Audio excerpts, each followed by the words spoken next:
Recording setup complete. We are now recording. Ah! And we were just talking about yelling. Hi, hello. This is What's Up. I don't know why we're yelling. I don't know. Maybe it's because I want to record the show for a while, but then I had to slow down to get food and stuff. I don't know. Why not yell? Well, I was going to say because we'll hurt people's ears, but also I normalize, so hopefully there's no ear hurting going on. Turn down your volume if your ears are hurt. The usual rule of headphones. But yeah, this is What's Up. We've been going for about 30 seconds, so I will go ahead and really quickly interject. This episode is brought to you by our patrons like Icar Comics, Quad, Jimmy Vasquez, Kylie Dead, Nestor Flores, Rogue Robin, Soto Son over 24, View 75, and if you like what we do want to see us do more, you should consider supporting us on Patreon. And thank you for your support and stuff. That's What's Up. Oh, actually, I bet I could do a private stream of my PS4 and just give the Patreons. That could be interesting. That is a thing you could do. You could make a private stream and post a link for patrons. I believe that is included in the gold package benefits. So you'd have to make sure to set the right level. I don't know if people would tune in. No. Not without some forewarning. No. Nobody's really tuned in right now. Well, so they only really be, I don't know, it'd be a little weird because I'd be talking in the stream and then they'd be listening on Discord, but I'd also be talking on the YouTube. So I don't know, there might be some weird echo. I don't know. That is true. I don't know how that sounds like a thing to test sometime, maybe. Yeah, but maybe not a spur of the moment thing. Nah. Lucky's constantly workshopping. We are. And actually, well, since you mentioned streaming, we can mention that really quick. We're working on tentatively setting a stream schedule so that we don't step on each other and that we do it consistently. And basically, the idea is that approximately I'll take Tuesdays and Lucky will take Thursdays. And we'll stream whatever we're streaming right now. You've been streaming FGO lately, and it's been super popular. And if you want, we can talk more about that. Or not. Yeah. Okay. I don't know. But you've also said you're planning on streaming Rune Factory 4? Yeah, when it comes up for the Switch in a little bit. Yeah. And I did a poll to check, because I wanted to see if people wanted me to keep going on Ace Combat and do the DLC missions, or wanted me to start Final Fantasy 12, because I was just like, damn, dude, I really want to play Final Fantasy 12, but also I wanted to stream that, so.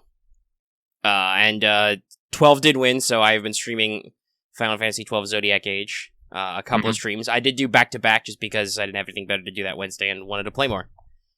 Unfortunately, I have not continued, though, because it's the weekend and we're busy. I'd love to get back to it, but I bet after recording this episode and the whole what up and it's been hot all day, I'll probably be too tired to do it like I was last night. I'm already feeling tired, I'm not gonna lie. That's okay, we can be tired. We're professional sleepy boys. But yeah. It's going on the business card. Yeah, so that's just stream and schedule stuff if you pay attention for that. Make sure your notifications are on and make sure your notifications are set to all. We try to give you a little bit of heads up, but, some of that is still just, hey, when we're doing it, we fire off on all channels, so. Boom, boom. Be part of our Discord, follow us on Twitter, make sure you've got the bell rung on YouTube for notifications, all that stuff, and you should catch when we're streaming. Yeah, I don't know if there's really any other avenues that we can be like, hey, we doing the thing in the place now. No, I think that's everything. We got YouTube, which is actually where it's posted. We've got our Discord, which is our major community outlet, and we have our social media. It exists. We do stuff with it. We're occasionally funny. Occasionally. Unintentionally most of the time.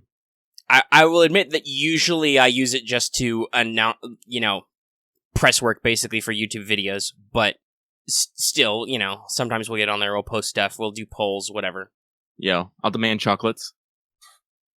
Well, at least that gave me an excuse to post one of my favorite images. Lies! Deception! God, I fucking love that movie. Anyway, we're not here to talk about that movie. Though we could talk about Star Wars, I don't know. The APs are doing pretty good. That's good. Some of it I do think is that I have been doing some level of cross-advertising. I did quite a few Star Wars Legion videos recently, all of which were Clone Wars themed, because that's the releases that are coming out right now. And so I have actually been able to say, no, for reals, you should check out the rest of our channel. We've actually doing actual plays. Sorry, I was distracted because I opened up comments, and apparently YouTube has added some weird badges thing now to comments. Badges? Okay, you really broke up there, Lucky, but I'm pretty sure you just said badges, exclamation point, question mark. Yes. Okay. Yeah, so some people have been publicly subscribed to us for a year. They have a little sticker. And then some people have a little sticker for top commenter. They receive highest amounts of hearts from us. Oh. So that's very interesting. Fucker, are you just standing around watching me fucking beat up specters that you summon and clapping afterwards? What the fuck? I'll jump off this fucking ledge and die, you fuckwad. Lucky's playing Nio right now. Or Neo. Neo. That's what I think. Yeah. It's Yeah, Japanese. Neo. You gotta remember your pronunciations. We had this conversation about Sei Shonogun.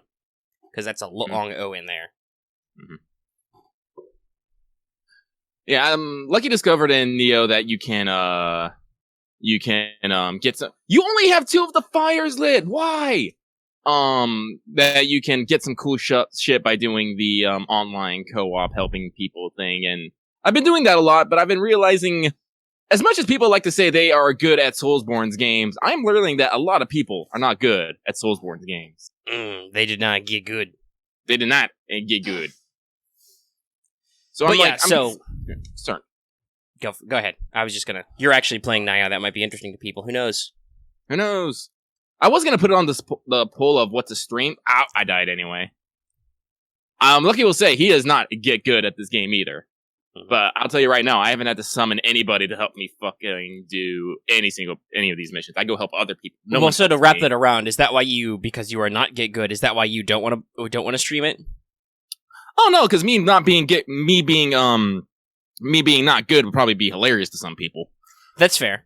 That's the entertainment factor. I was wondering about the you pressure though factor, because no. I guess I've made good progress in this game because okay. I have no problem with beating my head against the wall until I figure out the solution. All right, that's fair. We've talked a little about streaming though, and it is a slightly different experience. No, the reason why funny fact, the only reason that Neo didn't go into the poll of what I said I was going to stream is because for whatever reason the Twitter mobile wouldn't let me add another option. It let me have I think like 4 options, and I was like, but I wanted to put Neo and Monster Hunter at there, but I couldn't put a 5th one, so I was like, well, fuck. Yeah, I don't know. So that's why Neo and Monster Hunter weren't put on the poll. All right, fair. They probably would have been demolished by FGO because those are our most popular streams by loads. For weird-ass reasons. Not weird-ass reasons. That is our flagship show, but I'm not... No. I mean, it's weird in the fact that I was streaming FGO. I said, hey, let me look at these reviews and judge the people, and then everyone started clamoring that they wanted me to judge their support steps. I'm just like, why? Yeah, the audience loves faff time. Like, even though my Final Fantasy XII ones are not super well viewed compared to they do okay compared to other stuff we've done, but they're not super high, ultra high viewed compared to Lucky just fucking around farming chocolates or reviewing support setups like that last stream. That was so weird. But there's definitely a lot of just people conversing with us. I spent quite a lot of time at various points just running around in circles while people talk about stuff. And honestly, for streaming, that's okay, because part of it is that one-to-one interaction. The exact same dude summon me. But I'm gonna be real mad. The audience gets in the participation, and 12 is good for that because there are long periods of just dungeon-like hallways where you wander around and stab stuff over and over again. And Gambit's mean I don't have to do anything most of the time for mobs, I think this is a different person. Do you remember their name at all? No. Fair. But, yeah, that's kind of the interaction. But also, streaming stuff that is a little more, like, I don't know, brain ram intense. However you want to phrase it. That's entertaining, too, like you said, because then you're, screaming and yelling. Mm-hmm. Though I do wonder, though, because streaming is a performance, which is why I can only go for so many hours before I'm like, man, I'm a little tired, because, you talk a lot to fill the silence and work out. It's actually been a while since Rascal. Your name is Rascal. How cute. It's been a while since you've done like a super fuck long stream. Well, that's mostly because I have a full-time job. Yeah, and I record on the weekend. And I record on the weekends. I mean, I could do super fuck long streams on weekends, like maybe, oh shit, it's Umibozu. Fuck off. Fuck off with your giant jelliness. Oh god, tentacles. But like, I don't know, maybe I could do it on like after we record our shows, but I don't know. That's a lot of me time spent here, but I don't know, I could do that. Also, the fact is I don't like fucking dealing with it when my computer might die at any fucking moment. Yeah. But as I said, we mentioned that should be changing here next week. Oh no, double tentacles. As I get new computer parts. I still haven't decided what parts I'm getting yet, because this is the part I hate about this. Well, no, I'd say this is probably the second most hated part about it. Getting the parts. The first most hated part is putting the parts together and hoping it all fucking works. God damn it. That's because, Omega, you bought yourself a new computer. Yes. And I was thinking about that. I was like, do I just want to buy a new computer? And so I started looking at some pre-built ones, and I was a little shook. Because a lot of the, oh shit, we're already at this part.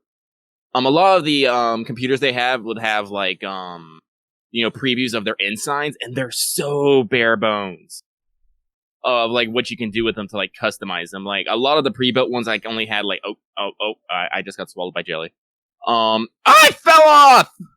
God damn it, ledges. One of the ones I was looking at, like, had, like, only one, like, graphics card slot. It only had one slot for RAM. It had one PCIe, slot. And it was just, like, it was a super small motherboard. And I was just all like, this concerns me. Like, basically, I would be very, very limited in my options to upgrade it. It'd probably just be better for me just to buy their next version up of whatever, they released. And I'm just like, that's probably their thinking. They want you to keep buying their upgrades rather than trying to upgrade yourself. So it's like, no, I need to buy my own parts, which means I have to do a lot of research on compatibility releases and, known issues with them. Because as I said, I'm not getting anything like on the edge right now. I'm actually trying to get something that's maybe like 1 or 2 years old. And, right, because that's what you do. You look for, because computers are very, very expensive. I bought mine on a sale direct from the manufacturer. It's a Dell. So I was able to get a pretty decent price, though they didn't even ship it to me until this week, even though I made the order like last week. It'll arrive on Monday, hopefully. Which is good, because we can get all the weekend of recording and stuff out of the way, and I have...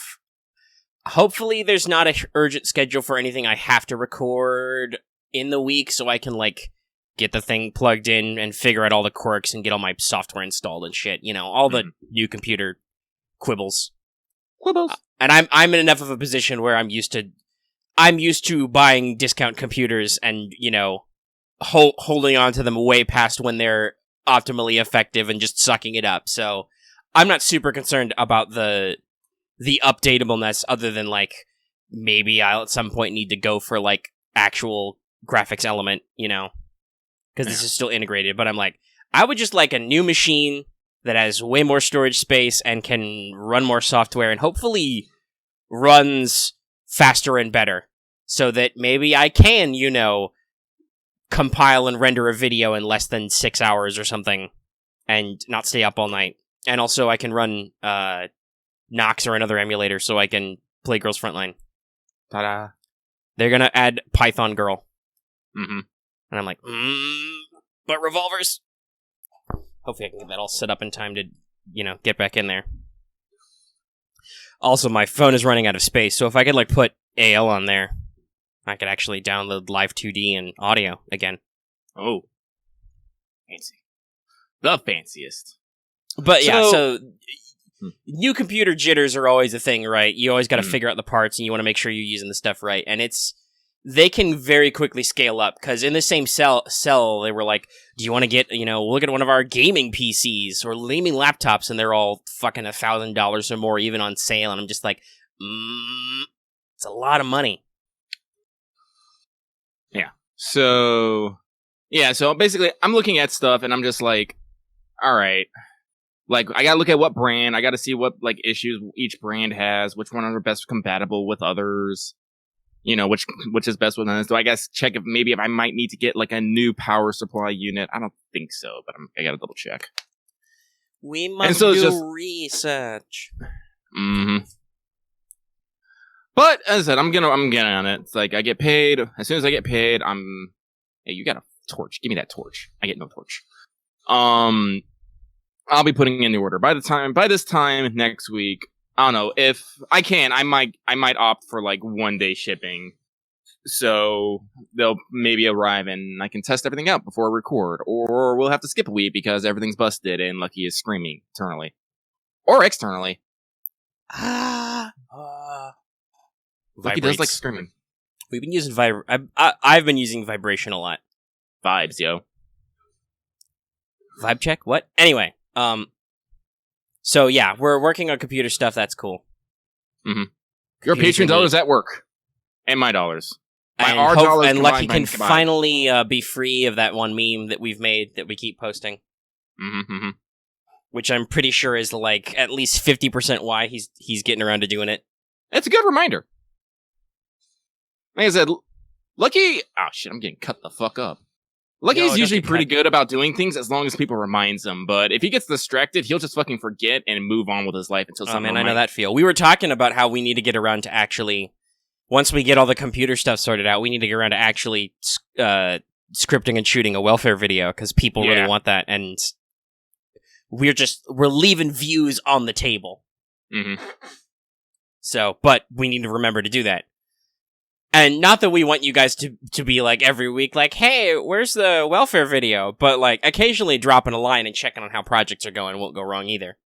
Well, I think, like I said, the big thing was first I need to get the computer fixed. And yes, because we reckon that this would probably be a primarily editor Lucky project to like poke at for a few weeks and eventually get out. Yeah. Hopefully with some flash and some substance. Because honestly, we can just record extra podcasts whenever. We're covered in podcasts. We are. I don't even need Lucky to do a podcast. I can record for like 5 hours about nothing. Oh, that makes me feel so loved. Thanks, college. No, see, if I did it with you, though, then it would be 10 hours. Minimum. Come on, Smoke, the door's right fucking here. Let's go. Chop, chop. There's some kind of faff clock joke in there. There is. The faff game is good. Clock. Welcome to What's Up, the faff o'clock. I probably can't call the episode that. Though, actually, hold on, I need to look at something. Did that last episode do really good? I found out that if you reference Gacha in the title somewhere, or a specific game, naturally our views go way up for some reason. We'll get the fucking algorithm. Yeah, I don't know if it's if it might just be conversion on our regular audience. Oh, really? Yeah, just like, maybe they don't click unless it looks like something interesting. And I can see that. What's Ups are usually long. But if you like us, you should just listen to us anyway, just for funs. We're pretty fun people. Fill the void in your life as you endlessly farm gacha games. So let me pull up the old video. We do have a lot of people who say they listen to us while they farm. Yeah, while they farm, while they work, while they do stuff, while they drive. That's actually pretty common. I've actually spent some time listening to us talk. So just me listening to you and me listening to me. I'm all like, this is okay. Yeah, I've done that occasionally with some of our backlog of AP episodes I've listened back to. Yeah, it's a weird feeling, I'm going to tell you right now, but it's not hateful. I do not hate myself. I think I could listen to our Clone Wars APs all the way through, though, but that's just because I do a lot of accents. Your southern accent. Not even just southern, but like deep swamp southern. Deep swamp. I'm going down to the bayou. Gonna get me some gator. Oh, we're gonna give him that gator down to the bayou. Now the gator go down bayou. Get down to the bayou. Get down to swamp mud. Now you watch out for the mud sharks. You hear? You didn't watch out for the mud shark. I did not. I am getting fucked up so much. Yes, we have immediately begun the trend that once again you are the only one. Like, there's one person who gets injured, and it's you again. Twice in a row now. This is why I have no problems being loud and in front, because I'm gonna get punched somehow, some way. But yeah. So What's Up 74 was Gendy Games that only had 230 views. The last one was 75. This is 76, obviously. The last one was What If the Emperor Had a Gacha Game? That's got 303 views, which is 300 is usually our upper level for What's Up. So there's definitely a jump there. And if I wanted to, but I won't because we're recording, I could crawl deep up that analytics hole and figure some shit out thanks to YouTube constantly recording data. But I won't right now because we're doing stuff. And I need to pay a slight amount of attention to my phone because I'm farming. Well, not really farming, but I'm working my way through the AL event right now, and I need a bare minimum of attention to make sure to hit continue. Yeah. So, I was doing the AL event earlier today. I saw you. Oh, yeah. Do we want to? We've been talking about computers and just general channel stuff for a while. Do you want to talk about Gacha stuff? Yeah, we can talk about Gacha stuff. Okay. AL's doing their event. It's Polaris, the Idol event. Which they put a lot more thought into it than I thought they did. Yeah. Well, that's because we only heard about it a couple of months ago, I want to say. Couple of months. With, it was on... Was it both on China and Japan servers? I want to say yes. Yeah. We had to get through because it would have been weird if we got Gascon Mu before we could actually get Gascon. Mm-hmm. Or possibly Gascon. It's French. There's some in there. Whatever. She is cute robot. Ooh, ship. Yeah, I love the sandcastle post. They've kept the Juistagram thing from the New Year's up, from Chinese New Year's, I should say, up in this. Though I don't know why they're posted at the bottom. Is it because in the original scripting, like in the original program, the Polaris stuff came first? I don't know. But they're there and they're still hilarious. There's a new one already. It's Cleveland posting about Borgar. She eat burger. Borgar. How to take burger. No. That's just a me thing. 1%er right there. But yeah, so you're right. They did put a lot of thought. There's a mini rhythm game in it that you can do once a day to get the stuff you need for Sheffield Moo. Yeah. And then the rest are in construction. I still don't have Cleveland Moo, despite the fact that I think I've spent... He's at a light or heavy construction. How many cubes am I spending per 10 pull here? 10 or 20? It's event, so it's 2 per. Okay, so I've probably spent about 60, possibly 80 cubes, and I still don't have Cleveland or Kagi either, but I'm in as I said in Gacha, I don't have a fear boner, so whatever. Lucky does have a fear boner, but at the same time, I haven't got Akagi either. I've got everyone else. Right, I'm just saying that I don't care as much. I'm mostly about that cleave. My first 10 pull, I did get both Gascon and Hipper, which is cool, but yeah. Get that soon. Also, I don't know what Akashi was talking about saying Hipper can't be an idol. She is, like, literally the archetypical Sun. Are idols not supposed to do that stuff? Like, are they only one thing? I don't know. I know. Usually idol groups have, like, roles for all their members.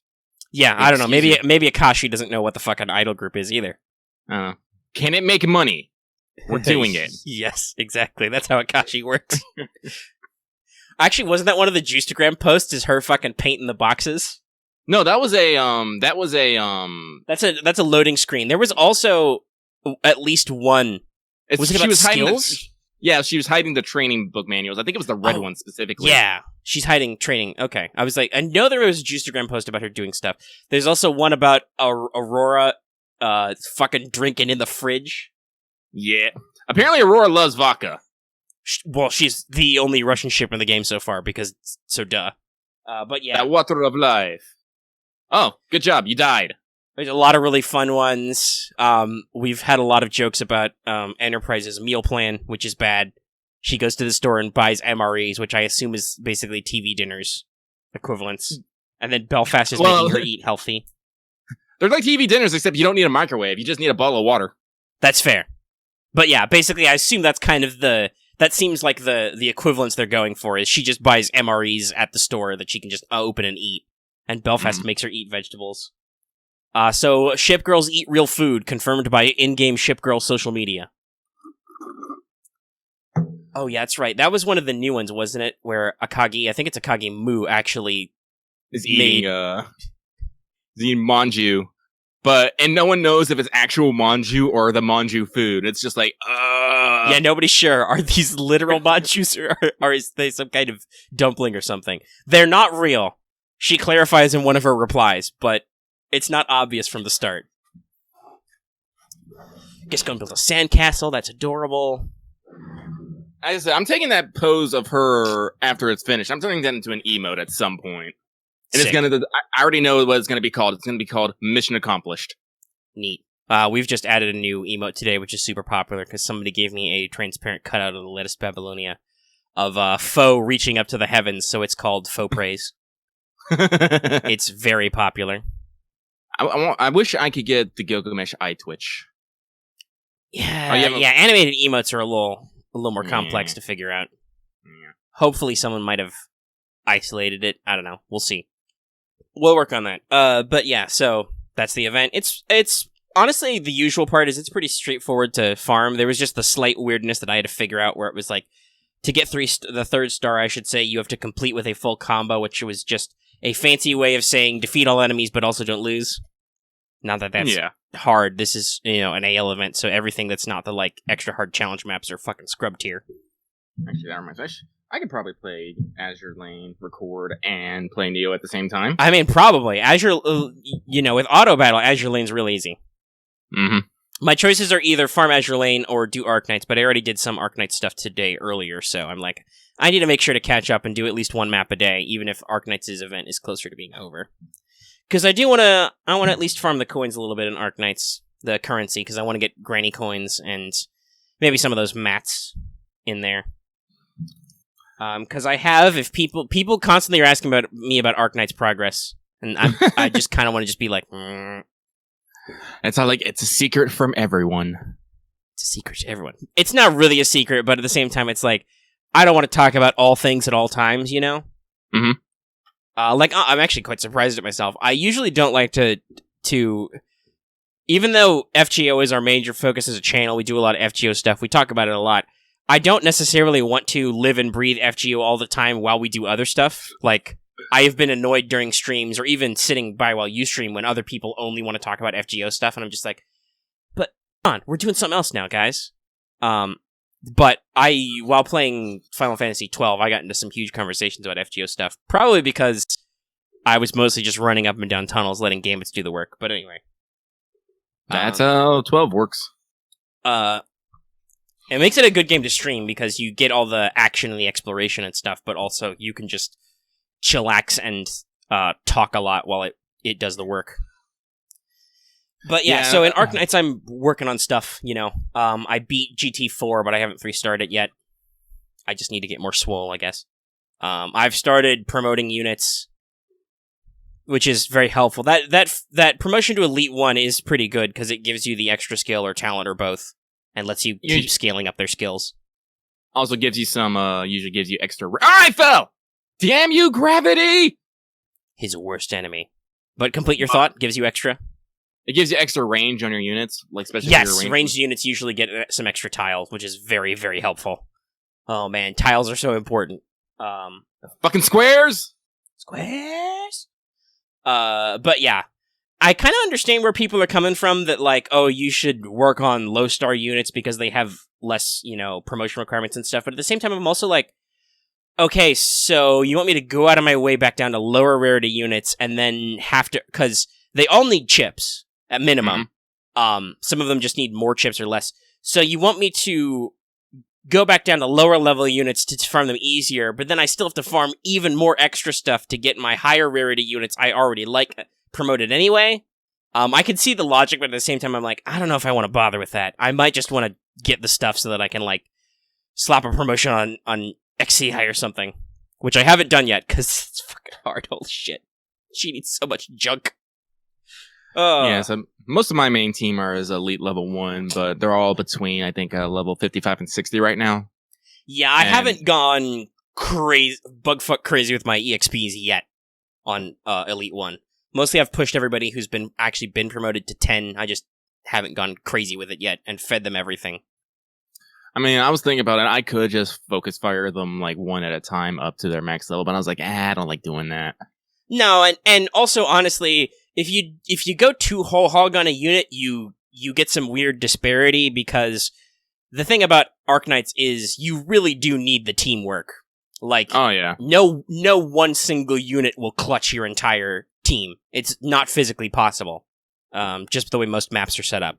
You might think to yourself, oh yeah, my super awesome rare unit can totally... Not really. Because you can't move, and usually they give you 2 blue gates you have to defend, so... Yeah, and also it's it's also a game of you have to. You can't like use one team for fucking everything. Nope. You have to I get had to specially figure out a team to do the archer and caster chip thing because that's very specific. Oh, we're at the boss. A boss, yay! It's a giant frog. I'm gonna ninja it. Kiddo. And the guy has died already. We are literally 30 seconds in. Rip. Sir. He did not get good. But, I recently got Ifrit, who is a AoE caster, but they're interesting in the fact that they go a straight line. Like, I think it's like 5 squares just straight forward, and it's just a line of fire. Because he's basically using a flamethrower. Rad. I know, but here's the thing. She, while it's rad, she has to be put on a range tile. And Right, usually what I've been seeing a lot here is, with range tiles, it's hard to get enemies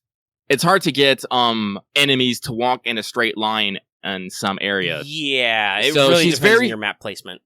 So it's kind of situational. But, when you get blocks and whatnot, you can kind of force it. But, did I use her? Well, I've only used her in a couple maps, but she's real good. But other times than that, no, she's like, nah, Ifrit, you're going to wait on the side while I use my other standard casters. But now I'm been doing the special challenge maps for Arc Knights, and I'm like, I need some AoE casters that just do AoE nearby.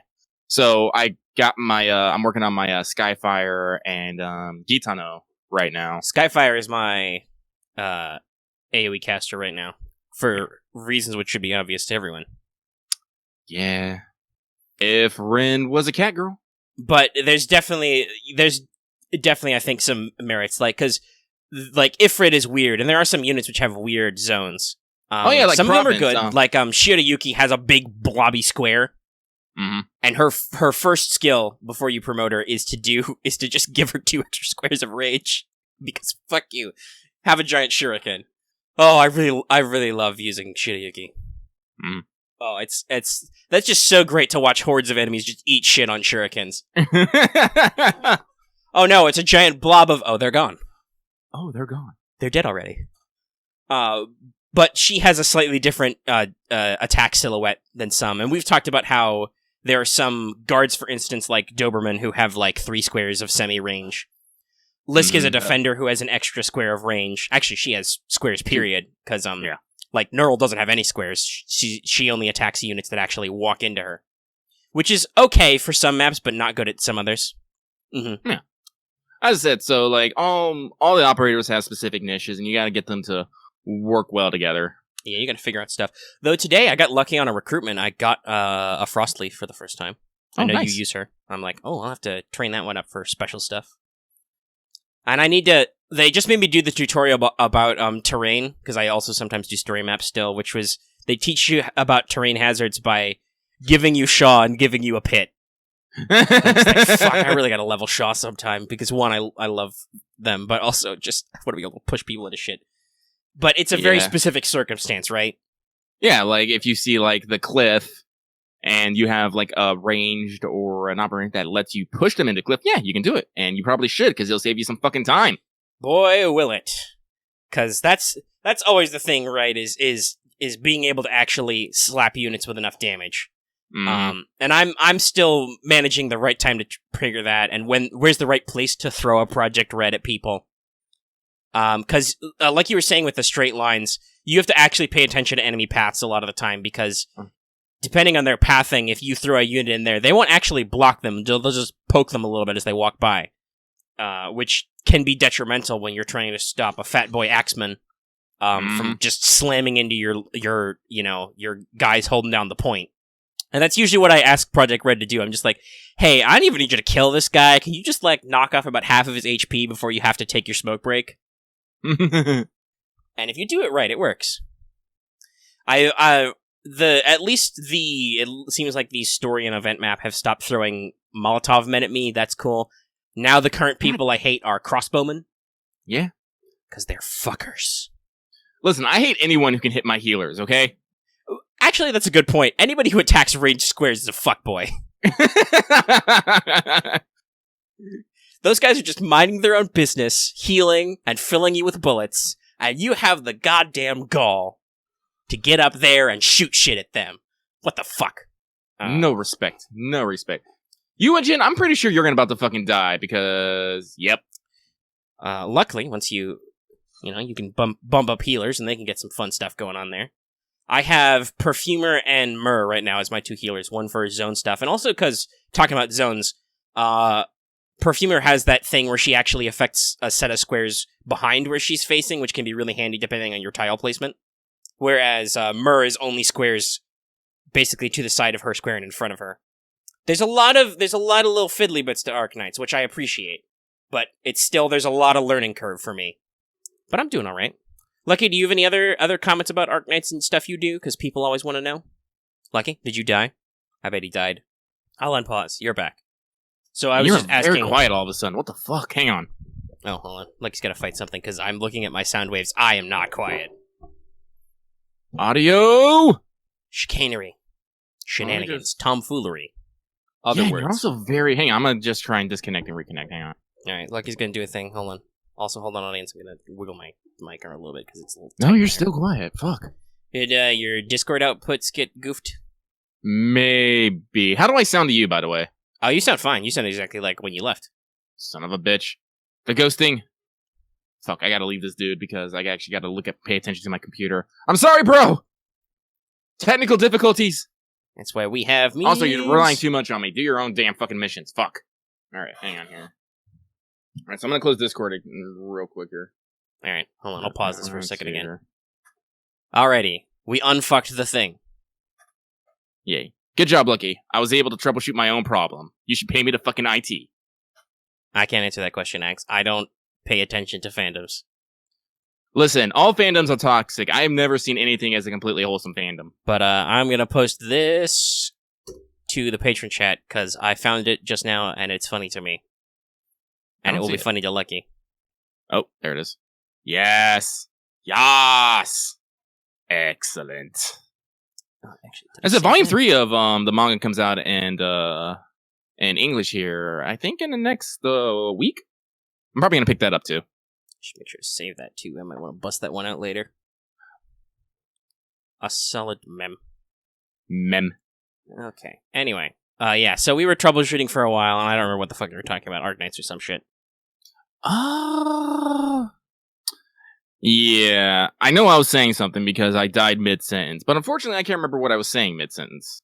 I was asking you if you had anything else to talk about Arknights, I guess. Like, anything else going on with you, because people always want to know. Well, with Arknights, as I said, I've been slowly working on leveling operators here and there. As I've been working on Skyfire and Gitano because I want to get good, as the kids say, at the special challenge quests that are in Granny and the Night of the Treasure, or the Knight's Treasure. I can't remember what it's called. And as I said, Big Bob, he's kind of a beefy boy. Big Adam, he's a fucker. He's a motherfucking fucker. I've been able to beat all the maps, so I got all, like, the first clear... God damn it. You fucking nerds. So I was able to get all the, pizzeria points, so one of my dorms is now a pizza joint, and I'm like, this is good. I like pizza. I got a lot of furniture parts. I should buy some more furniture. I just don't think about it. Lucky... If there's one thing that Lucky enjoys, it's interior decorating. I do occasionally, too. I'm just thinking about it. Also, mostly, some of it's just that some of the sets aren't super inspiring. Though, there's that one, like, museum-type thing with all the plants and, like, fossils and shit. And I'm like, I should get that for my weird XCOM base. Your mobile city. You know, just like, hey, girls, and occasionally guys, I know you've been working hard, making things, selling things, searching for fucking clues, whatever the fuck those are. And helping with recruitment. Even though we seem to recruit the same 5 people over and over again. Don't ask me how that works. But here, enjoy your relaxing stay in the dormitory. We've got cardboard boxes and potted plants and shit. And the doctor found this whiteboard and you thought it was cool. I don't know.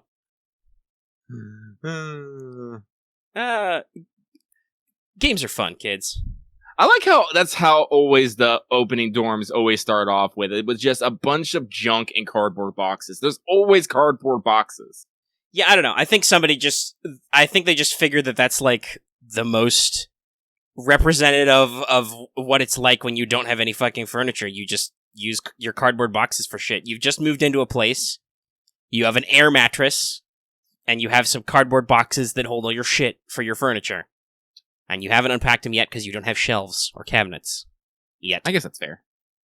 I mean, the other thing would basically be to represent everything like stereotypical college dorm furniture. So your bookshelf is cinder blocks and boards, 2x4s or whatever, planks. That'd be cool.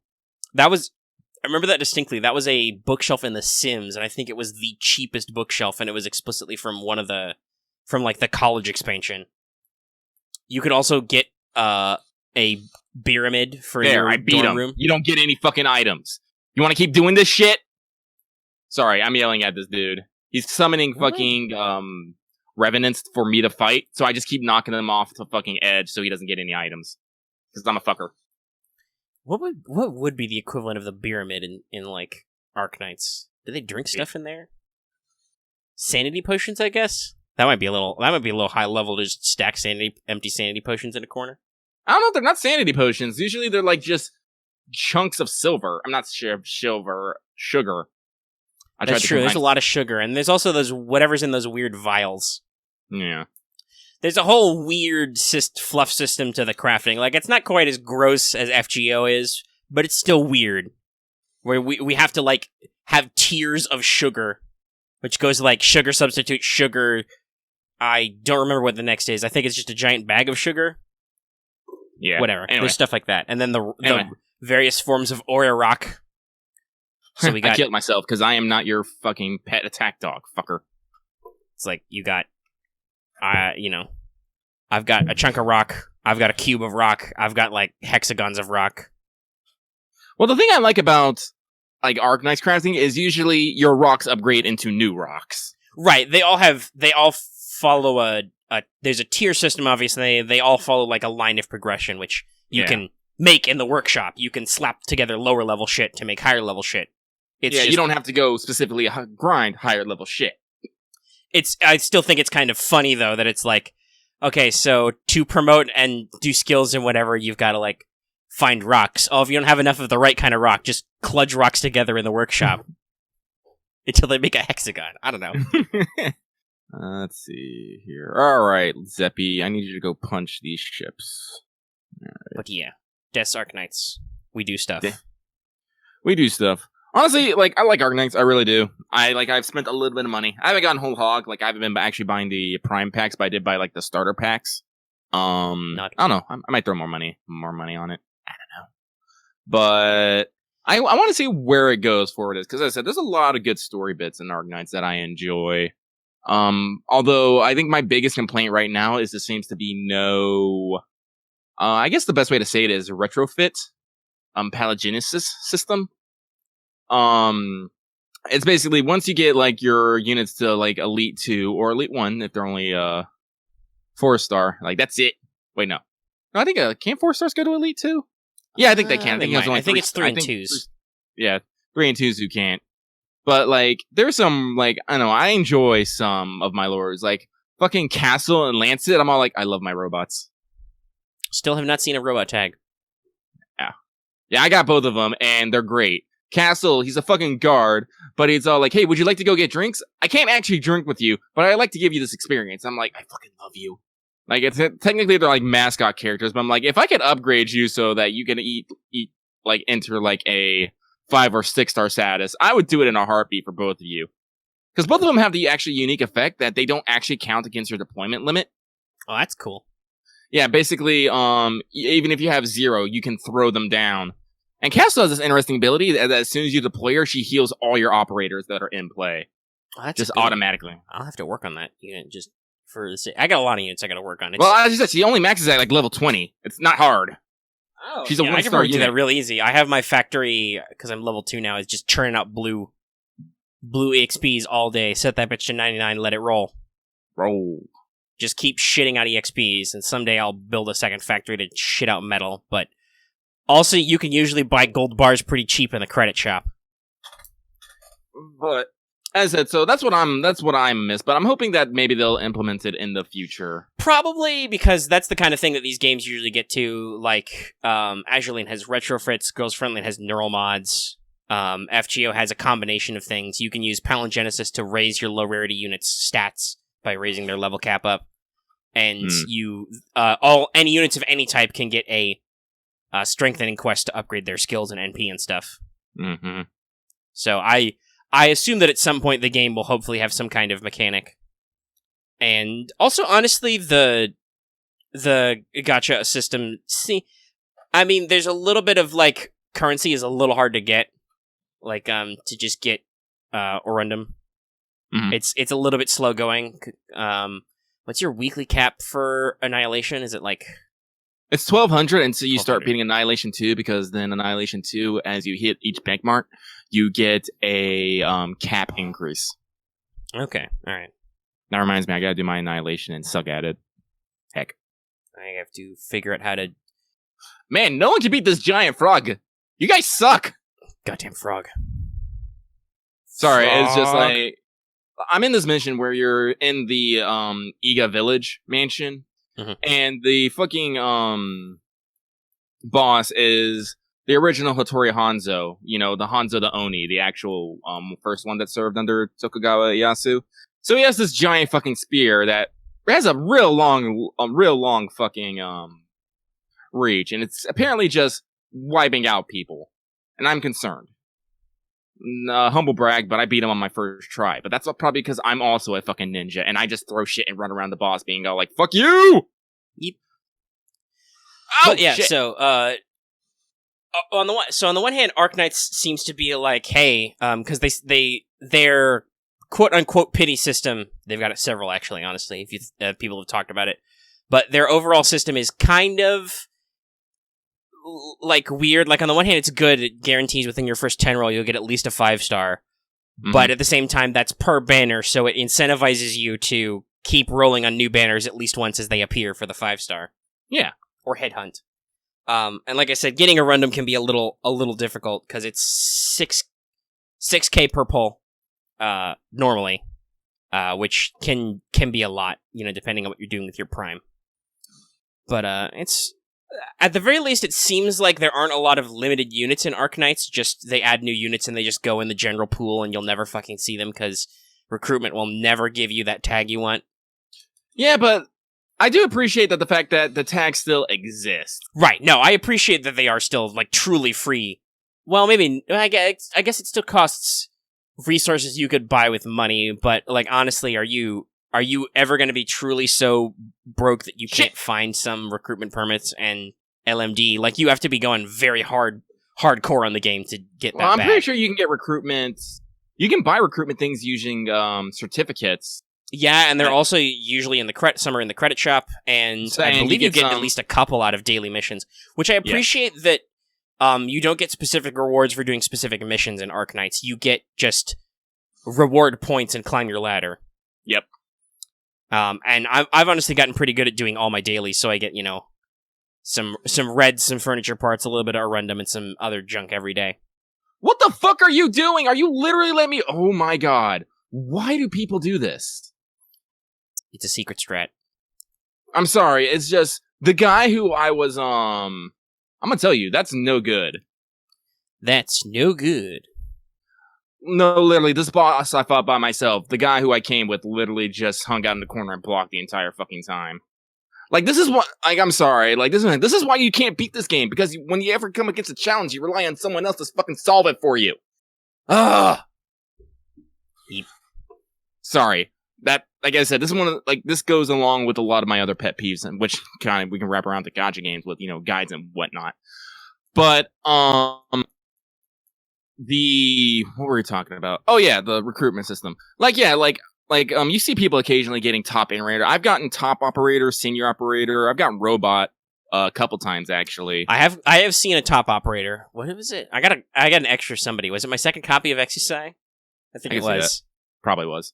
But even like the things like I think Panda said there's only one truly limited character.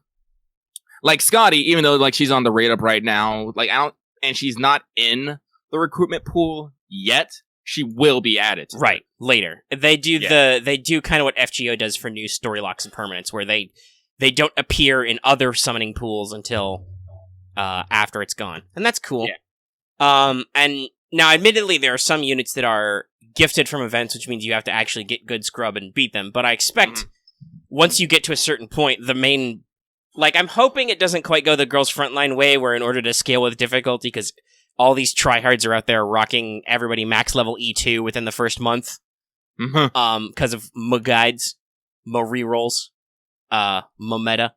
But meta. Hopefully they don't get quite as like bugfuck crazy perfectionist as Girls Frontline gets. Because listen, I like Girls Frontline, but a lot of the event maps are very, very like they reward high intensity meta strats because fucking everybody in China or whatever solved the game already. Oh, guess what, Axe? People are fucking doing it. Like, we have people in our own servers who are like, yeah, I'm working on my third E2, getting them to max level. Yeah, and here's the thing, Axe. There are people who will do nothing but play the fucking game, though. Also, there may be people who, so to talk, we have some people in the community who are pretty hardcore into stuff. Yeah. And I acknowledge that a certain attack helicopter, we had a conversation where you totally accepted my comment that you live for nothing but perfect clears and Chivo points. Mm-hmm. They need not food, drink, or shiny skins. But I know how they talked about how they do a lot of that because they are a free-to-play player mostly, and they don't, they feel the actual achievement of, like, getting stuff that you can't just throw money at. Mm-hmm. I assume if you just buy points, you could throw enough money to get sanity or materials or currency or whatever you need to shoehorn doing that stuff, I'm sure, somewhere in there. Yeah. Somehow, whether or not it's just, maybe you just buy more Prime to do more rolls to get more certificates. Mm-hmm. I don't know what the whale strat is in Arknights, but it exists, 100% because the game has a way to make excess amounts of money. Yep. All games do. Some of them are just shittier about it than others. And honestly, I'll argue with people about how shitty stuff is. Right. Like, some people like to talk shit on FGO. It's honestly mostly okay. Like, their safety net in FGO needs some improvement, like doing stuff with blank state graphs. We've talked about that for hours at this point, probably, so we won't go over it. But that's a thing that could use improving. But they've done a lot with refreshing the FP gacha, especially in the JP version, with more XPs, command codes. They completely revamped bronze CEs. They released a whole bunch of new bronze servants. They're putting old welfares in the FP gacha now, and FGO never does meta stuff where you need to get new units to do new content. Like, honestly, if you just lock down some archetypes, you will be okay. And sometimes FGO is almost pretty crazy about making sure to, catch up old units. Like, everybody's like, holy shit, Arjuna Altar blows all other AoE Berserkers out of the ring. And then Raiko got a rank up. And I think another AoE Berserker got a rank up, and it's like, oh, never mind then. Everything's fine. Everybody's really fucking awesome. Mm-hmm. So, like, I think that FGO is probably, like, middle tier scum strats. Like, yes, it's all unit based in premium currency, but are you not helping me? It's all based on how much you actually want waifus, which is entirely a subjective thing, basically. And yeah, sure, they write characters real good, and you want to roll those characters, but that just means they're good at their job. And we've talked about how Azure Lane's real estate racket bothers us sometimes, and God, Girls Frontline is awful with costumes. Oh my God, you literally waited until I died before you came in. Yeah, I don't know. Technically, FGO does sort of do that. I wish they would improve their defaults, because the way FGO does quote-unquote pity or whatever is if you do at least a 10 roll, you will get a servant and at least a 4-star of some unit, either CEs or... Well, yeah, here's the thing that I realized what kills FGO's gacha. It's the CEs. It's honestly the CE distribution, the fact that they're all in the same thing, which is...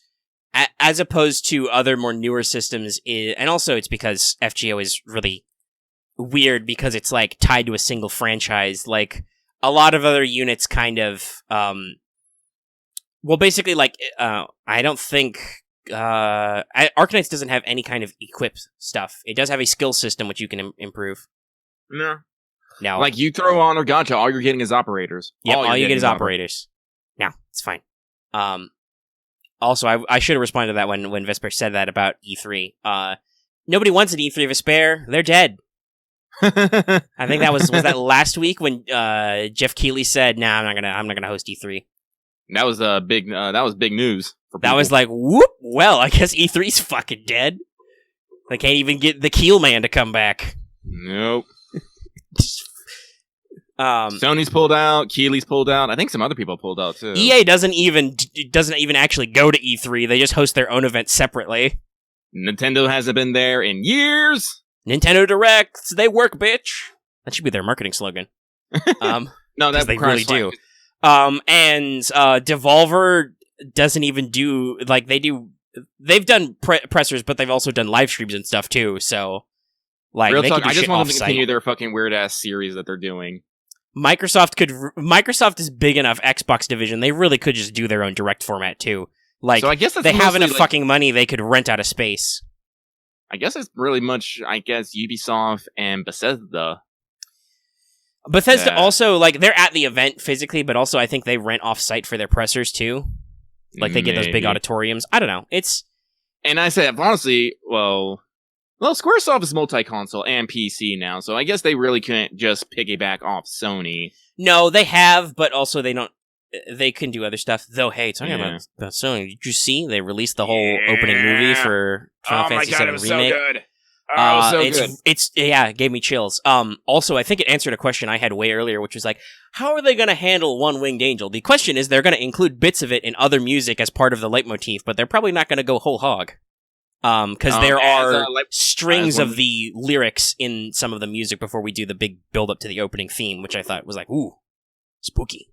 So that's I really like how they developed Midgar as a city. Like, you see roads, you see people playing, you see cars. Yeah, they did a lot of work making Midgar feel fully fleshed out from the old PS1 days. Like, they made it look a lot more like it looks in backdrops looked in Advent Children, Dirge, etc. Like, because here's the thing I realized. When I was playing Final Fantasy VII as a kid, like, yeah, there was people, but mostly all you see of Midgar is just giant machines. Yeah, they were all matte paintings, basically. The backgrounds were literally hand-drawn, and they were all backdrops, so... Because the 3D model style meant that they had to build models for everybody. Mm-hmm. Now they still have to build models for everybody, but it's a lot easier to just be like, let's just throw some fucking people in the background. Mm-hmm. And there's a lot of variety in buildings now, though they showed a lot of iconic sites, and they did the whole thing with the Mako reactor. Come on. Dude, over here. Fuck. And then it ends with a train scene, and it gets into the theme just a little bit. I do like the fact of how they wrapped in the new opening into the original opening. Yeah, they did the whole big, long sweeping shot, which was, it mirrors the actual ending of 7, which, assuming we will eventually get there, will mean we'll have a complete dovetail. Mm-hmm. Because that's the ending of 7, is that after there's the whole deal with the meteorite thing, is just we smash cut to 500 years later, and it's Nanaki and some tiny Nanakis just hanging out over Midgar, which is now overgrown with green stuff, which is cool. Mm-hmm. Though, a lot of people were actually curious, hey, did everybody fucking die? Well, 500 years later they did, yes, but no, not yet. But yeah, they did the whole big sweeping shot with a bird that kind of cuts in, and you see a lot of elements of Midgar, and then they show the playground, for instance. They make sure to show that big sweeping shot on Aerith going about her business, then you know, the big thing that's plays. The part where they dovetail back into the original OP. Yeah, where you finish up and then it's dee dee dee. Yes, it's magical. And then it builds to the triumphant climax with the title screen, and then it cuts to bombing mission, which I'm just like, yes, give it to me. Grabby hands. Oh, I'm so excited. Yeah, it's gonna be. Oh, Axe, you better use that nuker tag. Just use the nuker tag. That's all you need. God, special tags are cool, but I see them so rarely. Yeah, I got a debuff tag earlier, but I didn't get the supporter tag, so I couldn't get Priam Manix. Yeah, there are a couple that are like super double combos. Like Art was complaining about how because they had a tag combo which would guarantee a siege, but they already had like 2, and I was like, "You dare mock the son of a shepherd?" I really want siege, guys. Fuck. I want a lot of 6 stars. Honestly, I only have 1 so far. I am very fortunate. Yeah, you done pretty good for yourself. Okay, I'll also admit, 4, Arknights 5? doesn't have my full attention, even if other stuff was going on, because I'm juggling several games. So that's okay, though. I'll get there eventually if it's only just, Yeah, Summon's only a couple of unique characters, isn't it? Yeah, Cool. Deep Color and, who was the other one? Which one's the Meyer. otter one? Meyer? Are they the otter one? Is that a good thing or a bad thing, Robin? I can't tell from your context. Yes. Okay. Good. Oh, okay. Okay. Yeah. She's good, but she's expensive to promote. But I want to get in there. I think you only forgot an I. Yeah, there's only one. There's an extra I after the S. We've kind of ripped around a gacha stuff, which is okay. But we were talking about E3's dying. But yeah, I was just saying that I hope that Arknights in the future doesn't get like super ultra mega hard. Like, I understand that I'm not in a position to do a lot of the maps, but that's because 1, I'm not focusing on Arknights, and 2, like I said, I missed like a week or 2 of build up at the start, so I'm a little lagging behind people. But I functionally could do it. And also, I don't think I mean, maybe you guys shouldn't tell me because I'll be sad because I probably won't complete it, but I'm not really missing anything if I don't finish the event, right? Like, I made it far enough to get Grani. Is there any extra shit I get out of actually completing all the event maps? Or is it just you better get farming for stuff. currency? Pizza stuff? Yeah, you mostly get pizza stuff. I'll skip it. It's cool, but I don't have to pizza time. That's something I appreciate. I like... No, the shop is good, but I don't have to beat the whole thing to do that. I can just farm the maps for more coins. No, okay, good. I feel good. I got the unit. Granny seems nice. Though... Well, it's mostly just Axe, but some people have been introducing me to... Okay, why though? Oh, to farm something. No, fuck you. I discard you. Hang on. I'll get it elsewhere. I'll suck it up. I'm not averse to taking my lumps. Guard thinking, why?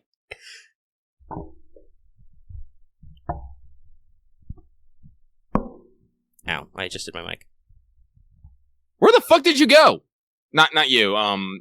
Me and this dude just went down an elevator. I turned to type in the fucking, the duel emote. I turned around, the guy's fucking gone. I'm like, where? He vanished. Oh, Vespera did it the proper way. I need to save that emote. The menacing gif. Honestly, we have discovered in our Discord the most appropriate way to use menacing is to put it in between, before and after, because it just adds it a much more intense effect. Right, it actually simulates the menacing thing. Mm-hmm. It's great. I love it. But I was just going to talk about how, there's some, Seishonagon lewds in Hella Not Safe for Work. I don't know if I'm interested in Seishon. Open the fucking door! I can't do it! Well, guess what, fucker? I literally got this emote just for this moment. I'm gonna sit here until you open the goddamn door. Oh, you don't have the fucking key pieces because you're a fucking idiot. Let's go Fine, I'll stay here and go do your goddamn job because you don't investigate the fucking area like you're supposed to. You rely on someone else to do the fucking work. Rip that guy. He's destroyed. By the way, if you're just joining us, because I think a couple of people have just arrived to listen in, Lucky's yelling at Neo again. Keep playing. That's even better coming from Devilish because he drew that. Good artist, boy. But no, I was just saying, speaking of lewds, I think it's just been Axe posting, but there have been Arknights lewds appearing lately in our community. Well, that's the way of the world. All right, now where the fuck are all these pieces? I forgot. You have to get the Iroha. But yes, Arknights. I'll take my lumps. It's okay. I'll get those tags eventually, and get those materials. Oh my god, these players better be so glad I can't fucking yell at them. Could you yell at them? Is there a voice chat feature? Not Neo. Okay, just checking. And honestly, I'm kind of concerned that a lot of these players might be 13-year-old children who don't know what the fuck they're doing. They are weak. God damn it! Why do I have to go through this? I just want to help people beat stuff, but I don't want to do it for them. I want to assist them. I don't want to do it. If you know what I'm saying. Right. You're here to do fun stuff and help people. Have, as we would say back in the day, jolly cooperation. Yeah. Not to just log into other people's games and do it for them. You could do it. You could solo this shit on your own if you wanted. I have. All the missions that I can join are the ones I've already completed. And as I said, I haven't Which done is probably why you were being summoned, because these people are getting their ass beat, and they want someone who knows what they're doing. Well, the only other problem with this is Lucky forgot everything. Like, Lucky doesn't have a good memory, so I know what I need to do, but no, I don't remember where the fucking key parts are. I just know we have to go fucking find them. But anyway, so we were talking about Final Fantasy VII Remake, which is cool. Oh my god, like, Square Enix is killing it with their fucking marketing. There's like, here, every month or so, let me just give you something new. You already know it's coming out. You've probably already bought it, but I'm going to keep you on that fucking hype train.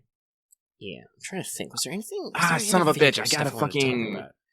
some of the fucking tiles on this? Let me see here. Oh, I will mention, there's a couple of relevant things to mention with other video game stuff. The Wave 4 DLC for Fire Emblem dropped. Ashen... whatever.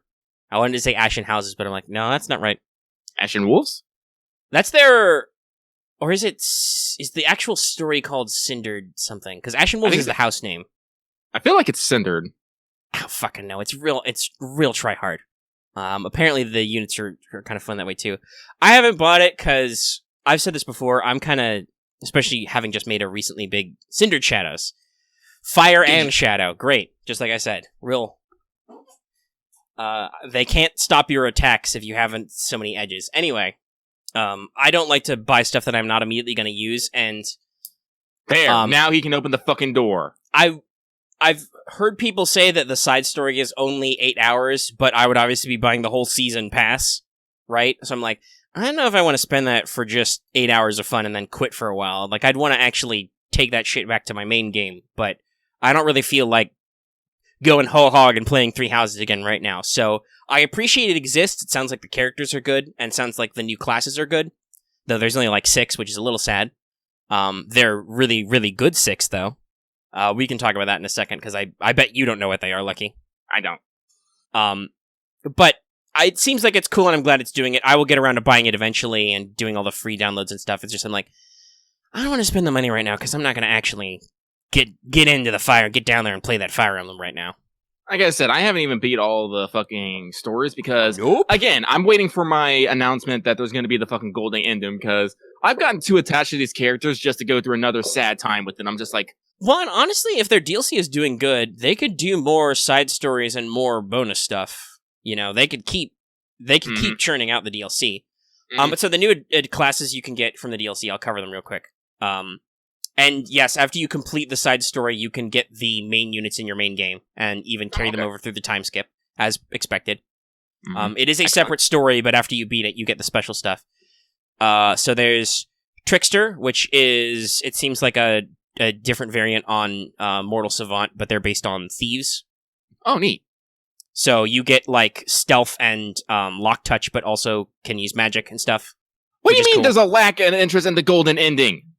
That's probably their lack of interest. Oh. Which I could see, because as much of a pain as the ass is it for us to do all the storylines, it was an even bigger pain in the ass for them to write all of them. So, well, I mean, if they're doing fucking side stories... I mean, those are shorter and more controlled. I could see the complexity of, oh man, we really don't want to go back and like hash out every little thing just yet. But hopefully people will continue to expend interest and will continue to spend money, because nothing makes a person get up off their ass faster than money. Throw money at them. Go to Nintendo's offices and just hurl solid gold bricks through those windows. Attach a note that says, "Gib Fire Emblem Golden Ending." If you say I told you to do that, I will deny it in court. You can't prove it. That was parody. Anyway. Go ahead, Lucky. Oh, no. Well, no. As I said, it's better to feign ignorance than to, Yeah. Well, Liard, I am not fine. I want all my children to be happy and safe. Lear can't hear you. He's not actually listening to the episode. We should yell at him to do that. Oh. Well, I'll use all caps.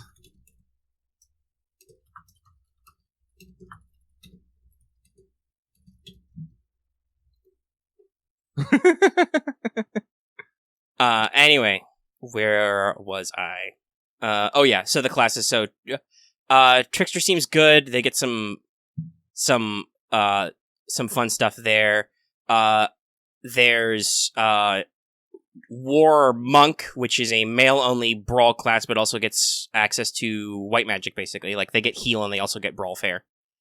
And then the rest of the classes, I think, are female-only, but they're all really good. So there's War Cleric, which, hey, girls can punch now, which is great. It's basically the female version of War Monk. And Dark Flyer has been added, so now you've got a flying unit who can use magic. I don't know how their stats stack up to other high-level classes. Before? I feel like we have, but I think you weren't shit, so I will forgive you? Maybe? Sorry, Lucky is, again, helping people. He's muttering at stuff. It's fine. Yeah. Yeah, so I'm not sure about the stat comparisons and shit where they stack up, because they're available at level 20, but require a special tier, so I don't know if they're supposed to be, endgame replacements or not. Okay, there's only 5, that's right, I miscounted. But there's Dark Flyer, female only can use magic, and they get, Black Tome Fair. And also their mastery ability seems like it's bullshit. I don't know if it's a... Is it good bullshit or bad bullshit? Good bullshit. It's Transmute, which if it functions like it has in previous games, makes your weapons do magic damage instead of physical damage. Oh, shit. And then you can be a Valkyrie, which is just a really high-level female-only magic. They've got black magic and dark magic range plus and are writing. Oh, okay. I'm not really sure how that's different from other... they've got a special mastery ability, but I don't really know what Valkyrie does different from other classes. Oh, so if I remember I guess it's the growth rates are sword +3, reason +3, faith +1, writing +3. So technically, it's a writer caster who is a little bit of both, but mostly reason. Okay. Well, I guess that's different than the Dark Rider then, or whatever they're fucking called. Dark Paladin? No, Robin. At least if I'm understanding the wiki right, technically it's different. They're different classes. It's War Monk and War Cleric. It's just they're functionally identical. They're just called slightly different things. And if they're actually called the same thing in the English localization, I don't know. But that was just me reading on the wiki. But yeah. Yes. You don't know problem. Hang on, we gotta go this way, my dude. Yeah, but Valkyrie is +1 to magic range. So that's neat. It seems a little limited, but that definitely answers some complaints I know I had. So I'd love to check it out just for that. You do have to complete the DLC and get an item to do them, but whatever. That's typical for extra shit. Still. Neato. Burrito. So, like I said, I will check it out eventually, just not right now, because I don't feel like playing Fire Emblem. And that's okay. I did buy another game, which I haven't started playing, but that's mostly because it was $20. I bought Warhammer 40k Inquisitor for the PS4, which is a kind of a top-down action RPG thing. It's basically like if they made a Dark Heresy RPG, because you play an Inquisitor and you can be an assassin, a warrior, a psyker, and I'm wondering whether or not I want to just play it outright, or if I want to stream it. I don't know.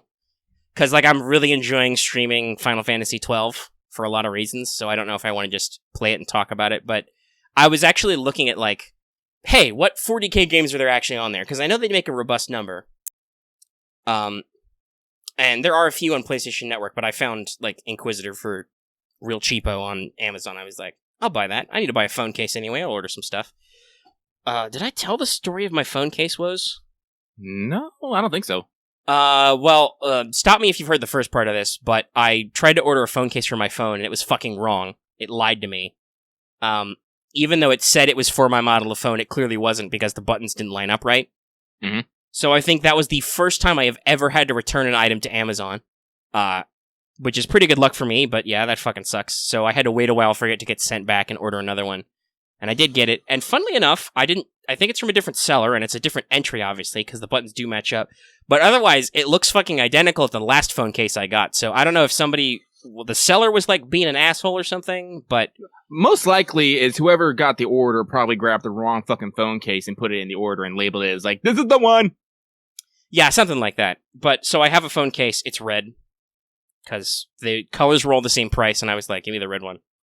So that's good. I can actually hold my phone now without accidentally touching the screen, because in order to give you more screen space, you can't use all these phones, like, make sure the screen goes all the way to the edge so you can't hold them right. That annoys me sometimes. I'm pretty sure I didn't get this one, but I can't fucking grab it. But I will wait here for the guy to come see it, for I am helping. But yeah, so that's tech stuff and video game stuff. If you guys if audience, you're interested in actually seeing me play, a 40k Inquisitor game on stream and stuff, let me know. You probably won't, because nobody ever comments on what's up, and now I've called you all out, so there, haha. Huh? I win no matter what. We're probably going to get a comment that says, comment. Possibly, but then people commented. And if people don't comment, then my cynicism is rewarded. I win either way. No, it doesn't count on Discord. Everyone talks in Discord. Jesus fuck, a lot of people talk in Discord. Yeah. A lot talking. Sometimes it gets bad. If we get a conversation of like 3 or 4 people going or more, you can really lose your train of thought somewhere. Like I'll be trying to. There was some discussion about FGO stuff going on the other day, and I was trying to remember a point about something, but people kept coming in with a new thing, and I'm like, shit. Well, we're asking questions and we're making comments, and I should make sure that we're keeping up with the conversation. And then it's like, fuck, I was trying to say something like 5 minutes ago, but 6 more people have interjected. Shit. And then sometimes you forget what the fuck you were saying, and it is lost forever. That happens to Lucky on a semi-regular basis. Yeah, okay. Let's see, we're at an hour 20. Right now, this episode is shorter than Let's Talk FGO this week. I don't know if we can allow that. I say we can't. So we gotta come up with some stuff to talk about. Well, wait, because I can talk. So, like, actually, I had to actually talk a little bit about the on stream, it was on when I was on your stream, actually. Now I think about it. But at my work, a copy of Final Fantasy VII for the PlayStation 1 came through, and I looked at it, I'm like, holy shit, I could buy this. And I was about to buy it. I mentioned it to Omega, and his stream was like, don't fucking buy it. The remake's coming out. Yeah, because I was like, Lucky, the remake is literally coming out in months. Yeah, but, like, here's the thing I realized. 2, we're only, like, even though, like, yeah, that's the remake, it's gonna be super fucking awesome, man, it's still only gonna be, like, 1/3 of the game. Fair. 2, as I said, like, the remake will not be the same game as the original. That's why it's a fucking remake. Instead, it'll be different. Like, so for nostalgia reasons and all that stuff, I wanted it. And for 3rd, I realized I really didn't want it so much because I wanted to play it. I wanted it because I wanted to fucking collect it. Which made me start wondering about things of like why do I actually like physical media so much? And because, like, here's the thing, like, me, I love physical media. I like having books, I like having physical games, I like having all that stuff. But I know for a fact that just having it digitally is just so much fucking goddamn easier. But I think it's because I was born in the late 80s, grew up in the 90s, and I'm just used to having the physical media. That's fair. I remember a lot of the 90s too. I was born in the early 90s. Also, I'll be honest, our society, the way getting stuff works, doesn't necessarily like incentivize all that cool, high-speed, low-drag digital stuff. Because I just talked about, I bought a game for $20 on Amazon, physically. I bought the physical disc. If I'd bought it off PlayStation Network, it would have been like $50 or $60, and no fucking way I'd spend that much money on that. Just for a little... that's another thing I find weird is, why is physical, physical actually requires production costs. Digital is literally they're copying something and just sending it through your internets. Well, so usually I think it's because, at least with sellers and resellers, one, it's because the value plummets rapidly. I guess that's true. And also I think part of it is because they want to get rid of stock. They have to fill those shelves with new stock. That's right. So they want to move content. That's why, despite the fact that Fire Emblem Three Houses sold like bonkers, after it got restocked by Amazon that one time, it was down to $50 right away, because Amazon is like, oh, people are buying this shit up. We're going to make it even cheaper to sell it out and get rid of it, move through the stock. Which is actually like, you have to think with your high-level 3D chess business brain, because Babby's first economist thought is, demand high, supply limited, more money. But that's, one, that pisses people off, and two, then you have to deal with storage issues. Because Amazon and lots of other sellers like this aren't just in the business of selling copies of Fire Emblem Three Houses. So they need to move that shit out of the way and sell it, so the price slowly creeps down over time. So it just becomes better. Whereas digital storefronts have no incentive to get rid of them. They just stay at the price forever. And like, I think PlayStation Network's gotten a little bit better about it, especially because Steam has always been known for their crazy good Steam sales, where they'll, go fucking ballistic, and like, you can buy a game that's normally $10 for 99 cents or some shit like that. They go crazy, and I love them for it. I'm probably going to be, once I get a computer that runs modern things, not like AAA stuff, but just runs modern shit in general, compatibility-wise, I'm probably going to end up wasting a lot more money on Steam sales, because I'll go like, it's literally $1. Like, the only thing that stops me right now is the fact that I got to be like, oh, fuck, I don't even know if it'll run with this piece of junk computer. That is a reason. Now it's like, well, it'll probably run. This computer's brand new. It's got Windows 10 Pro installed. It's got lots of RAM. Got lots of space. And then I'll be fucked. Then Gabe has stolen my wallet. And by stolen, I mean I handed it to him. But yeah, but generally, like, PlayStation Network almost never, like, it can be like 50 years since a game came out, figuratively, not literally. I don't even know if video games as a hobby are 50 years old yet. When the fuck did that'd be the 70s. We're probably, we're just there then. Yeah. Because it's 2020. But, like, they'll stay at full-blown MSRP the whole time, because it's like, why not? It's digital. And I think if they really, really wanted to get you to, like, kind of overturn on the digital landscape, they'd start, like I know this from publishing. If you're buying RPG books, if you buy a hardback, it's usually pretty expensive because it's a hardcover book and it's in stores physically. If you buy digital on PDF, like on DriveThruRPG, or buying like ebooks, they're anywhere from like 50% off to even lower, because there is no storage and there is no physical material cost. It's just digital. And that's how they get their business, because while people like to have physical stuff, digital stuff is easier, and they can compete by being a different price. So you're not kind of like fighting with yourself, because honestly, some of that might just be the markup is bigger for physical, because they know that some people are weird grogs who only want physical media. Like Lucky. I don't want only physical media. Yeah, I was going to say, I'm kidding. You're not that bad, but I know people who are like, you want me to use my phone while I play a tabletop game? Fuck you.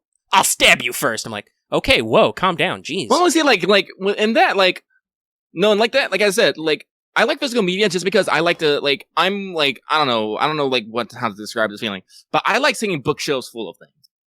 Like, games, books, things. No, and I am reading ebooks right now, but I appreciate physical, like, you physically got me copies of Tanya, that's good, I can multitask with that. Because I can dog-ear those fucking pages. That's a joke for our Discord. I don't always do that, because I usually have a shitload of bookmarks, but sometimes it's like, fuck, this is my book, I'll do it.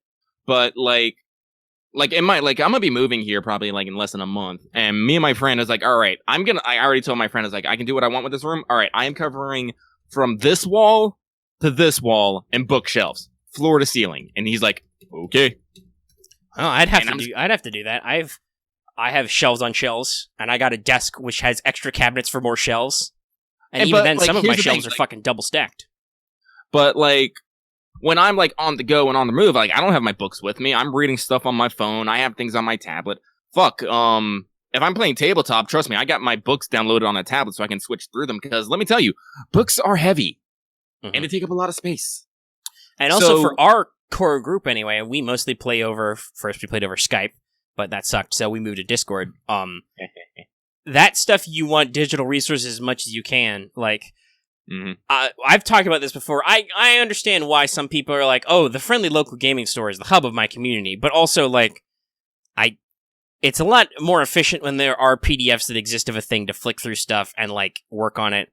I don't have to require my players to have bought Star Wars dice because we have a dice bot in Discord that does the rolls very conveniently. And I mean, the dice are cool. I'd love to own a set someday. I own a set of L5R dice, even though we've never played it, just because they're awesome and they're super cool. You might even be able to hear them rattle around. Super cool. We'll get there someday. Lucky and I keep having this conversation of like, how the fuck haven't we actually done L5R yet? Because, in case you can't tell, I'm a huge weeb. Lucky's also a huge weeb. And he's a weeb about all the stuff that L5R is about, like, ninja shit and samurai shit, but also, you know, you were getting your history boner on for, like, Lady Murasaki and, say, Shonagon and Heian era court stuff. Mm-hmm. And talking about the Pillow Book. Well, literally, Pillow Book is and I believe it's the same thing in history, but L5R references pillow books as a whole genre of, like, literal books that you take with you to bed. They're in, like, convenient portable format as opposed to, like, giant-ass scrolls. And usually they're used for light reading, like, trashy peasant romance novels and ninja stories or, like, just travelogues and stuff. I wouldn't say Lucky's a true weeb, because Lucky likes history and mythology in general. Like, as I said, like, we had, like, basically, like, look at Mages of War. Like, as soon as we started doing that, Lucky was devouring knowledge about World War I and II, and being like, Omega, did you know this shit? And he's like, and Omega was usually like, yes, I did. I was like, and I'm just like, yeah, but, like, with, like, L5R, it combines my love of history and mythology with anime, which is its own, like, you know, extra level. So, as I said, like, I keep telling people, the only reason why I am not a super rich, you know, super famous person is because I have a horrible attention span and I have a horrible memory. Yeah, we joke about being weebs, but we're not crazy about, like, the cultural integration. We're not like those guys saying, like, of course a katana could beat a broadsword. They were folded masterwork. Like, we're not getting masturbatory about it, and we've taken shots at Japanese culture before, but they do also do a lot of unique pop culture stuff that we really like because of psychological conditioning and formative periods. Yeah. Hi, anime. And video games. I was like, someone was actually talking like they were celebrating like their 10th year as a weeb, and I was just like, when did I start watching anime? 11? That was 20 fucking years ago. I've been watching anime for 20 fucking years. Hell yeah, I've been fucking influenced. Yes. Lots. Even if some of them were, you know, and we've lived through all the dark times, the 4Kids dubs, and all that other stuff. Mm-hmm. And older generations have the same too. They've been through all the weird, cut-up, mishmashed shit. I remember the fucking Captain N. Like, heck, you could even say shit like Voltron and Robotech are like the quote-unquote Dark Ages, where literally we edit that shit together and make some stuff up. Because we didn't do any kind of dub-a-tech. Also, yes, Robin, I know how they make katanas. Jeez. It's the most efficient way of doing things, and also katanas have evolved over time. They didn't exist for like a millennium. Mm-hmm. And that's something that the 5th edition of L5R is actually fixed. It actually references older generations of swords, because, like we said, the katana didn't just be invented magically one day and then stick around for 100 or 1,000 years without changing.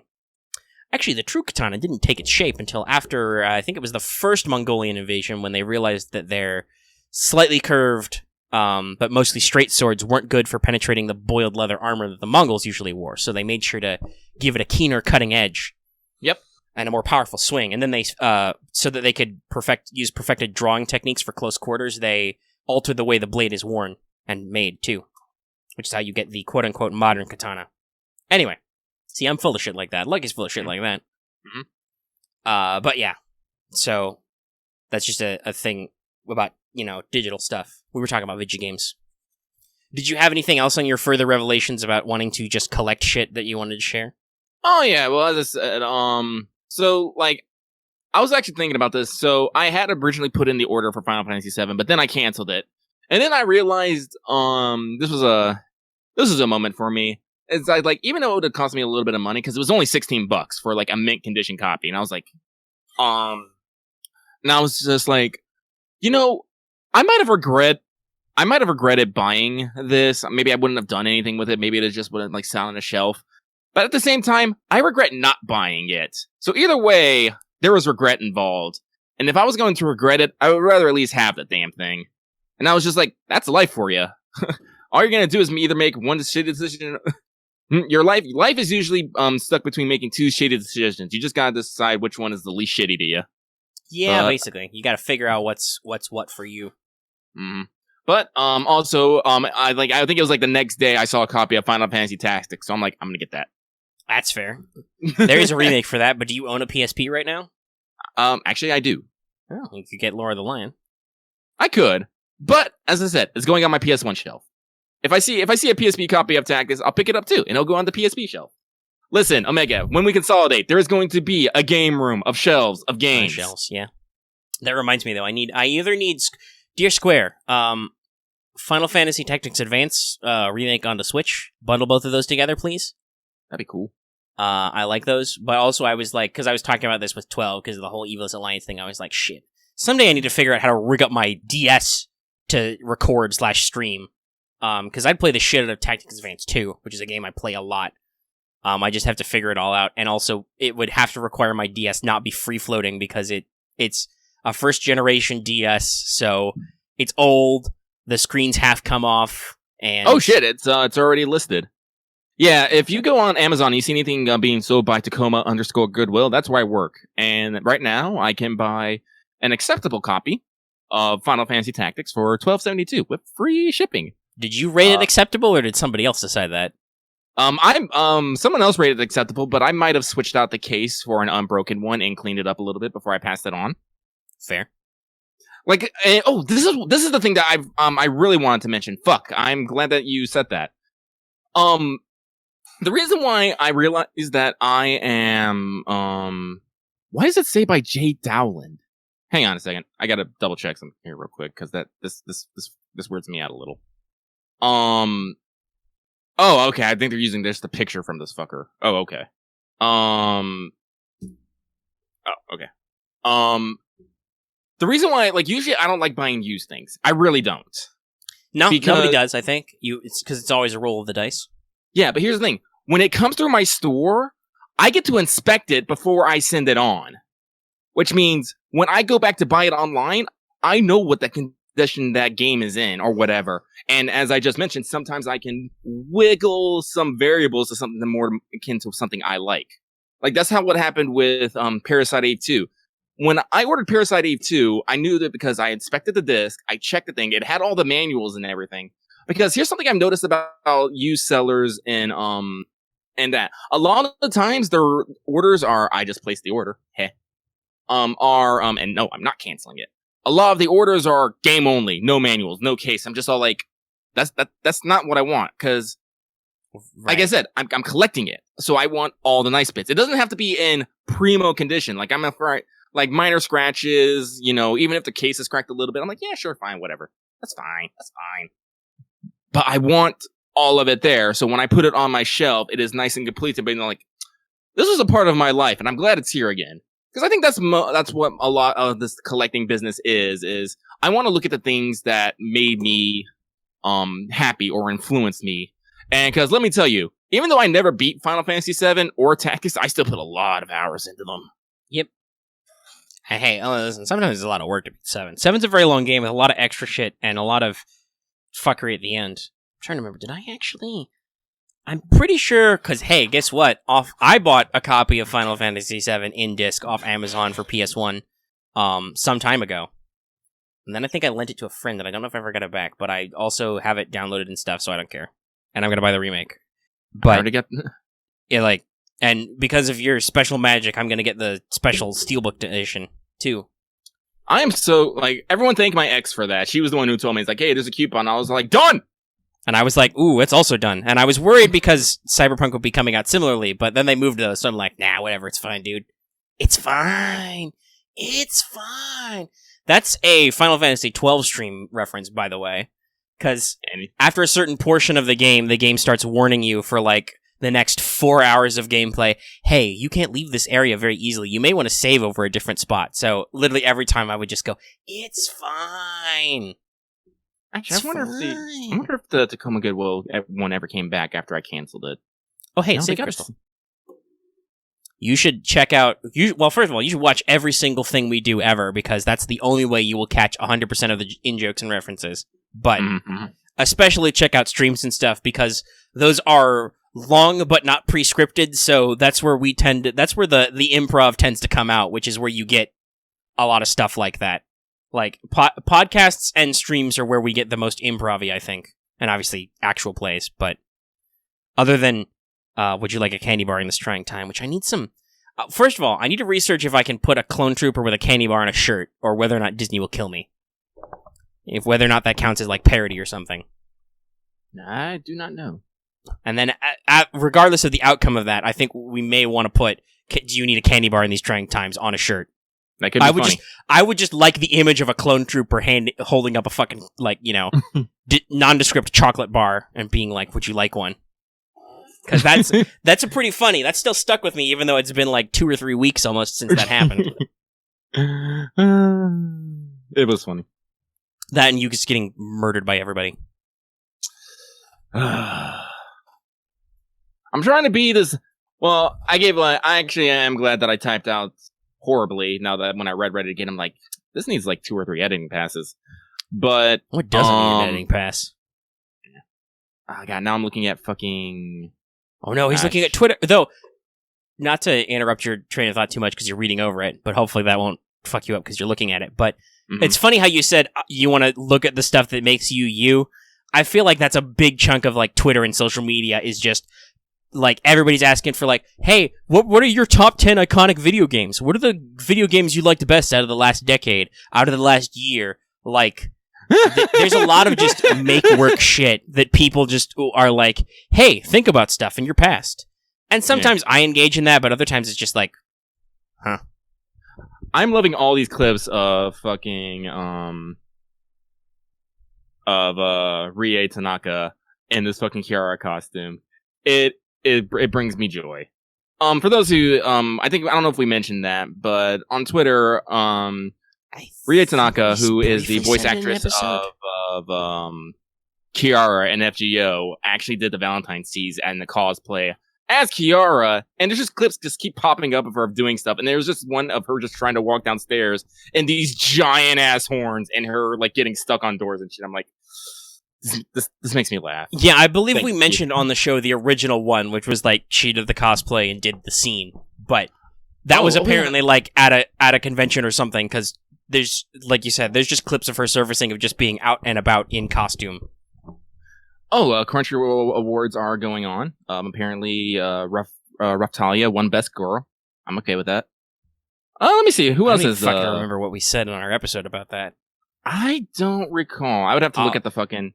I'm pretty sure our opinions will be the same. We just don't remember them. We'll have to recover the lost knowledge when we look at the winners and the nominees and stuff. That is a Sussex. That is not a Cleveland. Best fight goes to Demon Slayer. I'm pretty sure I called that one because it was a UFO table and it was good shit. Yeah, you said it was a big deal one. Oh, Mob Psycho won Best Animation, though. I don't know, we'll probably talk about this at length. Yeah, we'll have to have a full episode once everything's done and out, and we have some time to ponder our ponders. Oh, wow, Dotaro won Best Character. I think I said that one... Fuck, I need to actually go back and look now. And here, and see what we can say I was right and I was wrong about. Well, you can do that thanks to the power of the internet. Let me actually, for the sake of the audience, let me look up what episode that was. Oh, this is interesting. Apparently, Crunchyroll is using their awards as a opportunity to do world premiere trailers because they just showed, they're showing a trailer for Reincarnated as a Slime Season 2. Neat. Okay, cool. All right. Lucky will continue to gush about stuff while I pull up the Magic Studio. Also, they showed the trailer for My Next Life as a Villainess, which is I'm super excited about. Which one is that? Because that sounds familiar. It's the one where a girl, I can't remember she died or whatever, but basically she gets hit on the fucking head and she remembers her past life. But she remembers that the world she in was an otome game and she's the villainess in it. And yeah, I think that's the one I've heard about. And the problem is no matter what, her ending is she either has to go into exile or gets killed. So she's like, I have to figure out how to stop this. but she's a complete fucking idiot, but makes it work anyway. That I think I'll have to check out because I've heard of that one. All hail our Lord and Savior Baccarina. Like that's her pet name is Baccarina. Let's see. Hideo Kojima's Wild Ride. That is the way. Hold the World of Fluff. Is it Anime Faff? No, it's 100% Anime Awards. That's us. Yep. Let me make sure. 3 hours. Announce the awards categories. Yes, okay. It's gonna be great because Baccarina actually makes a fucking harem of guys and girls. I'm like, yes. I'll have to check that one out. So that is What's Up 71, 100% Anime Awards. Check it out. Okay. I'm totally gonna check. I'm gonna check that out because I gotta write down who my predictions were and see how on the so ball we're not going to talk about this in detail yet because we'll be there for like an hour and a half. I'm telling you that right now. Well, yeah. We already that's the description of that episode. Lucky literally says Omega wanted to do a shorter episode, so this episode is 3 hours, and I'm like, sounds about right. Accurate. So yes, we'll need to like collect our thoughts and do a little bit of our research, as you do with these kinds of reactions and stuff. So we'll come back to that. Don't you worry.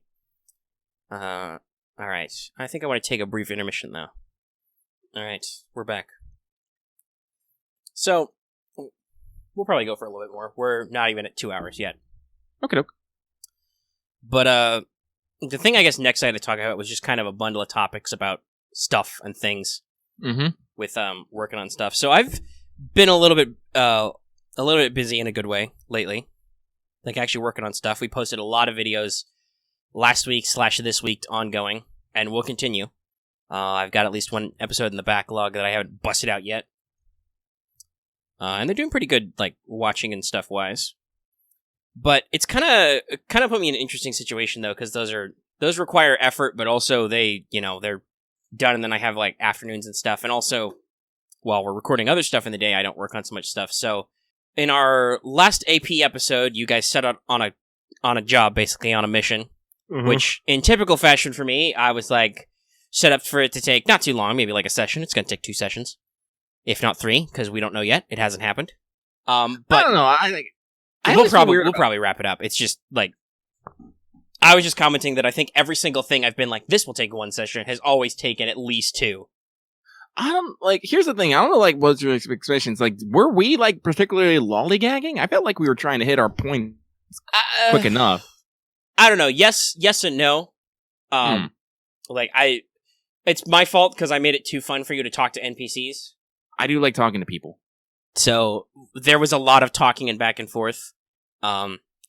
You did take some time to do your own personal stuff, but that's okay. You got XP out of it, so that's not like, I can't be mad at you for doing that. That's just you guys playing your characters. It's just, but, it took a little bit longer overall than I thought it would. But, because I don't know what we're doing after that step, there's nothing for me to necessarily put any extra prep work in. Like, I keep thinking about stuff we can do, but there's no reason to commit to anything and write it down. So, there's not really any extra work for me to do on that end yet. And I have occasionally been off and on still working through my vehicle guide, but I haven't felt like working on that one as much lately. That's just a question of, like, finding the time to kill and get down and get stuff. And I'm sure, like, after we play an episode, then I'll be like, I can go back to working on that, but it's still slow going. I do personally, just as a personal thing, I do want to go through all the splats for the Star Wars RPG and, like, make a compendium of all the little extra bonus rules that are in every fucking book, because there's a lot.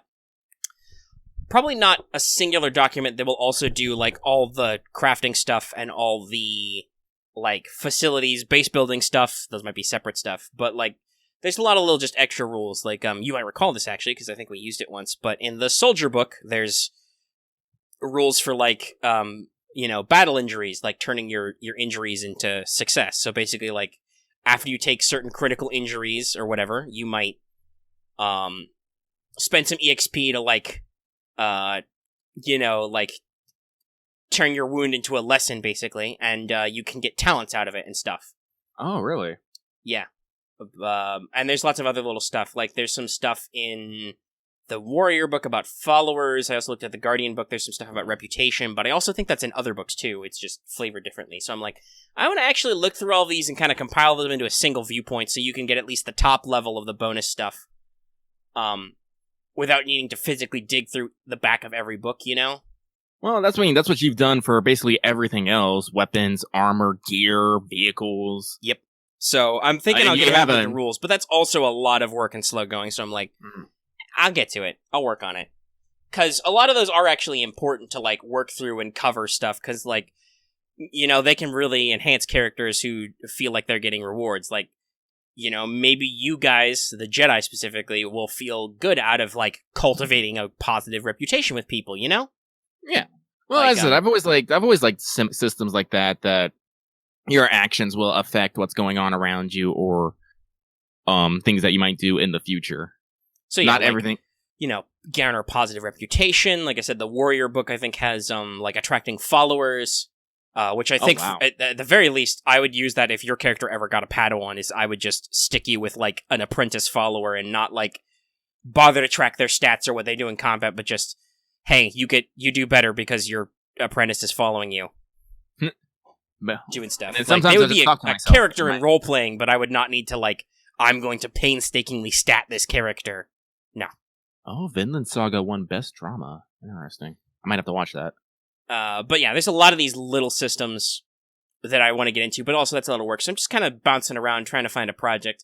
I've stalled out on working on Jinsekai for the moment because it's my own fault. I got out of writing fluff and was doing lots of little fiddly mechanical-ish stuff that I was also fucking myself over on doing because I was making spec trees and I was fucking up the art, basically. Like, forgetting to save stuff and copy it, and it's just really annoying. And then we started doing Clone Wars, so I focused a lot of my attention on that for a while, but like I said, we're kind of in a stable place. There's some extra mileage I could go, like on our vehicle guide and stuff, but it's not urgent right now. Like, I think I've got a lot of our basic stuff out of the way, and I kind of know general direction of what we're doing, and we'll continue to think up stuff as we play, so it's a bit of a slow build. So I'm just thinking about, you know, doing stuff. And actually, though, I do have a funny story. Because, you know, I'm sure the thing Lucky is thinking about somewhere in his mind is, but what if you work on Mages of War, though?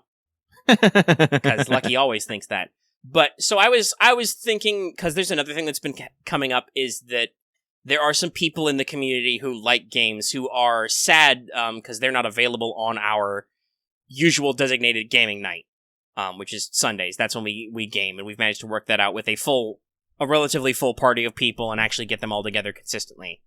Because Lucky, you know, works, and some people have school and stuff, so it's kind of like, that was the day we figured out is good. We're not recording anything that day else, and so we can work on it.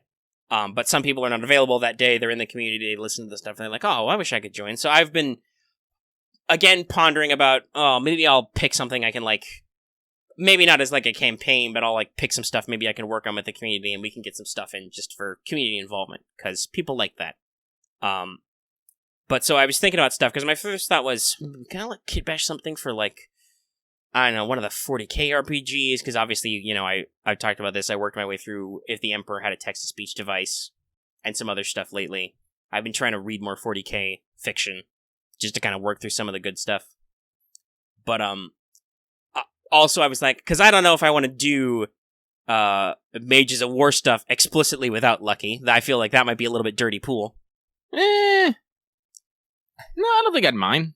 Okay, that's good to hear. But because I was thinking about, like, I'm like, I don't know, I feel like that might be a little, well, I was just, at the high level, I was thinking about, like, yeah, that might be a little off to, like, because Lucky's always asking about it, to, like, specifically pick a day to do stuff that he can't be free and do more. But it also wouldn't be, obviously, the continuation of our actual campaign. But like, if it was like new things, I'd be like, yeah, no, fucking whatever. But if you were like, yeah, I'm gonna play Mages of War, I'd be like, excuse me, sir. But I was trying to, like, think about, like, I don't know if I want to bring that up, but I was thinking to myself, like, oh yeah, I was, like, halfway through writing a Mages of War one-shot the last time we were around. I should check what state that's in. But that got me thinking about something else, because I'm constantly thinking about tweaks to stuff. Oh. I don't know if I mentioned, but sometime I got, like, I was just thinking about stuff, and I got a wild inkling and went off, and I changed cryptography to encryption. I think I mentioned that somewhere. Yeah. Maybe not on air. But so I thought to myself, I had a sudden question. I was like, wait a minute. In the scenario I was writing, how the fuck did people talk to each other? Because I was like, languages are a thing. Mm-hmm. And some of them might not take the language they need to, like, speak to the locals. How did I address this? Oh, and actually looking over it, I did kind of by letting everybody take there's a little bit of like character creation notes to like go an extra mile with these characters. But one of them would be giving them the multicultural homeland background, which includes a bonus which gives you extra languages and bonuses to attempting to speak languages, basically. Mm-hmm. But I was like, shit, do I have a spell for that? Which means I pop open the document, I go in there, and I'm like, fuck, I don't have a spell for that. And there isn't. There was not a spell explicitly for languages, so I was like, well, I need to fix that. So, I actually did work on Mages of War, though maybe not in the way Lucky would be thinking. So, in the Affinity Tree, which is actually one of those trees I was like, I don't know if this tree will ever get bigger. Because I've tried to even it out over time so that there's a lot of parity in the magic trees. There's like usually a couple of talents at each EXP level, and they all, link together and stuff like that. So that nothing feels like, oh, this is just some throwaway tree I get into, Like, everything's got depth to it. And Affinity One is one of those things that I was like, I don't know how I can make this better. I solved it with the power of my mind. So now there's you have to buy the first 50 XP, 1 empathy to get it, but now there's a 100 EXP spell called Gift of the Gab, which, as a half action, you can cast it on yourself or somebody you can touch, if that's better. And if you pass, you can understand and speak all human languages for a number of hours equal to DOS, because I figured I want to set kind of a longer time frame on that, because it's more of a utility narrative thing, Mm-hmm. So I set that up, and that's still in the human languages, and it doesn't include read. So it's not like... Well, it's technically 150, because you have to buy the first tier empathy first. But yeah, I'm like, okay, that's the kind of thing that you can set up, but there are some spells or effects which, like, cancel your ongoing magic buffs and stuff. So, there would be difficulties to do this. And, like, that's a pretty simple utility to, like, give everybody the ability to speak to each other if they have to. Or give one person, anyway. Because you have to if you have, like, a group of 5 friends who don't speak the local language, you gotta cast that spell 5 times. Mm-hmm. So that's the 100 XP. It's pretty handy, but not perfect. And then I was like, okay, well, hey, we need another 500 EXP talent for this. So, if you want to go whole hog, you can buy Arcana, which is 500 EXP. Yes, it's a bit of a jump, but when you do that, you get the ability to speak and read any language, including stuff from like spirits, beastmen, demons, whatever. Oh, neat. And it's got the usual like high level talent penalty on it, but it's still a half action and touch. And it doesn't let you understand like ciphers and code automatically, but does give you a plus 20 bonus to encryption tests to solve codes. Okay. So I was like, all right, that's a good magic solution. It can be cheaper and easier to just pick the languages you know natively intelligently, because that means there's no lag, there's no fucking around. But like everything in Mages of War, if you want to just throw EXP and magic at a problem, you can solve that too. And that kind of was like, okay, that might take some of the cut out of that adventure and other future stuff, which is just... Because obviously you want languages to matter, because I made it a whole thing to, like, you speak a number of languages equal to your int mod normally. And there's a special thing at character creation you can take to make that bigger and all that. But also, you don't want to be an asshole about it, Mm-hmm. Like, so... Yeah, I figured that would be a good way to, like, work that in. And yeah, I just came up with that. And I think now that's all spell talent trees are rounded out with, like, the different EXP tiers and stuff. That's good. Which is good. But yeah, so I don't know. I still don't know. Like I said, I looked at it and I'm like, okay, I remember where this adventure was going, but I don't feel like finishing it right now. So I'll continue to putter around with me stuff until I find something. But yeah, if you're part of the community and you're like, oh, I want to hang out with these guys sometimes, it'd probably mostly be me, because it'll probably end up being a weekday. Like I don't know if Lucky will be available anyway. Die. Nice. I'm gonna retweet that. Is this new? It's 9 hours. Fuck. Wait. Who's posting VR in the middle of February in the year 2020? Not that I don't appreciate it, I'm just confused. Well, as I said, it could be from Final Fantasy XIV, where VR are they recycled Vera designs. But I think that's probably actually Fran by the legs. Possibly. The leg armor looks like hers. Yeah, it's definitely a 12 style Viera, because they're slightly ludicrous. Though the actual Fran's, like, that's the thing that sometimes people forget. Fran's nails are like fucking long. They're huge. So are her feet claws. That's probably why she kicks things. Also, her heels are huge, but anyway. There's lots of fun stuff, especially because I'm playing Zodiac Age, which has been, like, HD remastered and up-resed and all that. There's some fun details you can notice that I like to poke fun of. And, like, some people may talk shit about, VR fan service, but I'm like, listen, this game's equal opportunity. Van doesn't wear a shirt the entire game. His abs are just out there, and they're not small. Oh, man, I remember, when I was watching, you're in the menu, I was like, what the fuck is that thing on Van?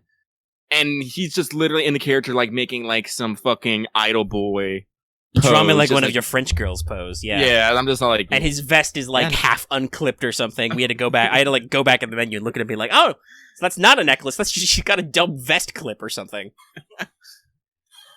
I was like, there were some Bosch abs in the stream I saw. I was like, nah, everyone runs around half naked in this game, except Balthier, because he's classy. Classy as fuck. He's a leading man. At least, I think it was in the first one, but it was later when you and Camper showed up. That's when, quote-unquote, Amalia joined the party, and everybody was like, fuck, I don't remember her skirt being that short. No, it is. It's real short. But also, all the dude armor has what I've been calling boob windows, because fucking everybody, at least from Dalmasca, has like a chest cutout, which cuts out the most important part of the armor. It's pretty funny. I mean, when you see some of the monsters you're fighting, you're just like, it doesn't fucking matter. No, it doesn't. But that's because the monster designs in 12 are also really good. Ah, shit. I still haven't spelled arms. Son of a bitch. I should probably do that. But yeah, that's, so once again, stay tuned to those streams. But yeah, so I'm just thinking about stuff and kicking around and be part of our community, and eventually you'll probably be around for some pickup or something. Yeah. Ooh. Excuse me. I mean, at least for Dalmascans, it makes sense. They are literally a desert nation. Yep. Rabanastre is smack in the middle of two deserts. And all their water's fucking underground. So it's like, you want to make sure you can move around and not die in the heat, but also maybe not get ate by a giant T-Rex. Which I did, by the way. Because people on stream asked for it, I did piss off the T-Rex, and I did get got. Well, that's the other weird thing about desert countries. Actually, in desert countries, you don't want exposed skins, because that's how you fucking roast alive from sun exposure and shit. So it's weird. I suppose it depends on what actually you're doing. Like, you don't necessarily want to be doing the full body plate that the Imperial troops are, for instance. Yeah. Those guys are probably fucking hot all the time. Mm. And it's why you don't actually see them out in the desert. Like, they don't leave the gates of town, because they'll fucking die.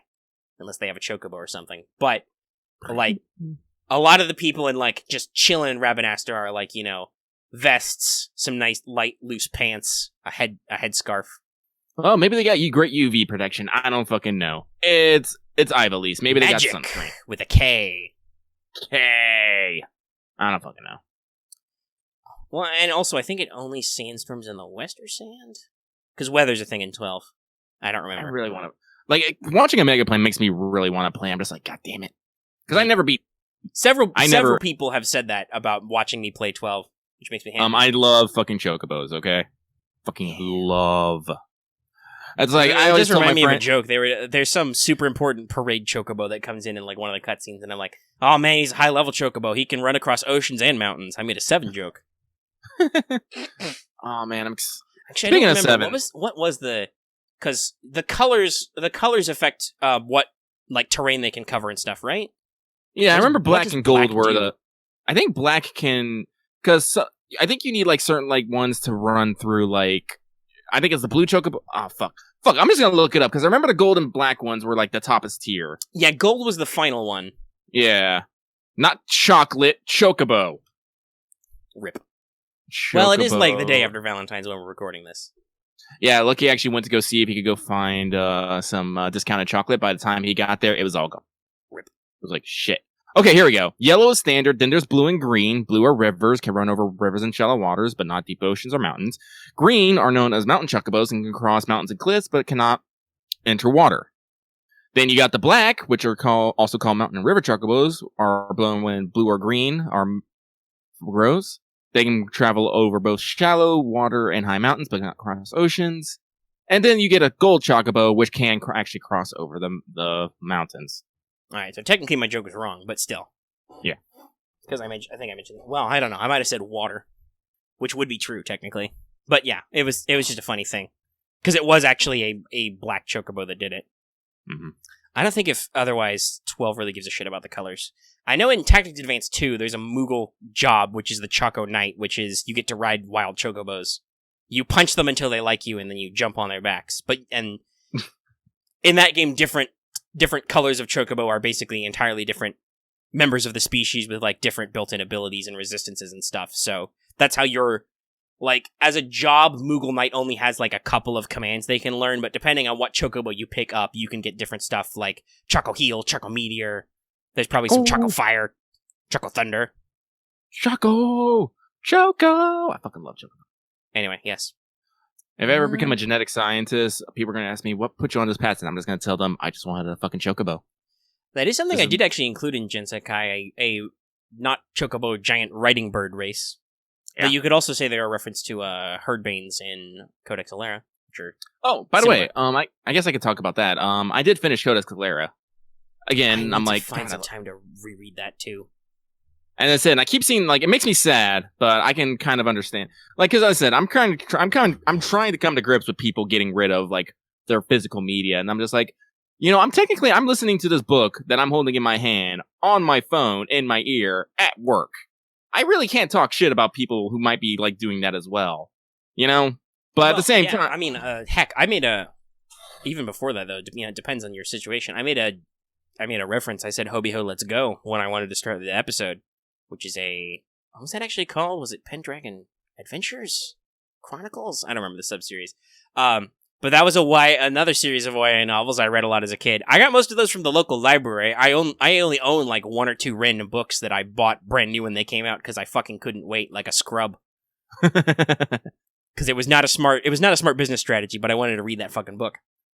Yeah, right now though, as again, I love Codex Alera, and it's probably going to be affecting my tabletop play for a while, but I think it's fine. But actually, what I picked up to listen to next is Naomi Novik. I think it's her newest novel. I don't know if she's actually come out with anything. Nah, because after Naomi Novik got done with the Temeraire series, she started doing standalone novels based off like her own history. Because apparently she's like her family is like Polish on one side, and then she has like some and like Jewish stuff. Anyway, so one of her novels was Uprooted, which I read and actually really liked that. And let me see here. Let me scroll. Internet. Oh no. But anyway, yeah, speaking of her and Temeraire, I really need to finish this series. I got like through like 2 books because obviously, of course, I'm fucking me. Naturally, I was like, Napoleonic Wars with Dragons? I'm there. But then I just couldn't find any future books, and I don't even know if the series was done at that point. So I just need to like, that's another thing I need to like figure out where I got lying around and like carve out the time to read. But I make videos and play games and stuff, so unfortunately I've not mastered the ability to play Gacha any more than like sending Azure Lane ships to bonk stuff in auto. And even then that's just super slow, so I'm not really getting a lot done and read at the same time. So there's only so much a man can do. Oh yeah, she's Lithuanian, I could probably Jewish, and an authentic ethnic Pole. So yeah. Yeah, I could find some audiobooks for some of that stuff. But yeah, Spinning Silver is her latest book, and I'm really digging it because it takes basically a lot of, I kind of want to say fairy tale heroines and puts them all in this big story. Like, actually, I wonder if the page actually... I'm just looking at my mic arm and realizing I need to dust it, but not now. That'll be loud. Okay, so, I'm gonna read they say the novel is loosely based off the tale of Rumpelstiltskin, but you can definitely see other story elements in it, like Hansel and Gretel and Rapunzel.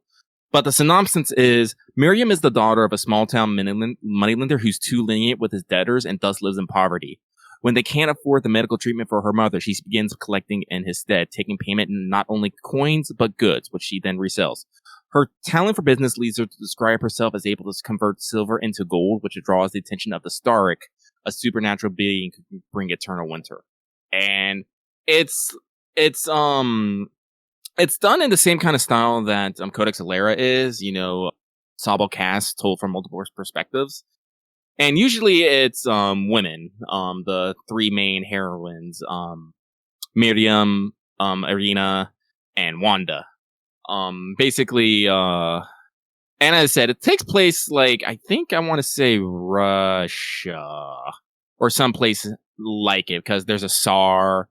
The Jews are persecuted against, other such things. But as I said, there's a lot of thought into it, and the person who I don't know. Actually, I wonder if I can actually find out who the person who's doing the audiobook, but she really sells the angry woman voice very well. Yeah, and I'm sure you can. A lot of those are in the credits, or it probably said at the very beginning, read by blah blah blah. Yeah, I know. I just can't think of it.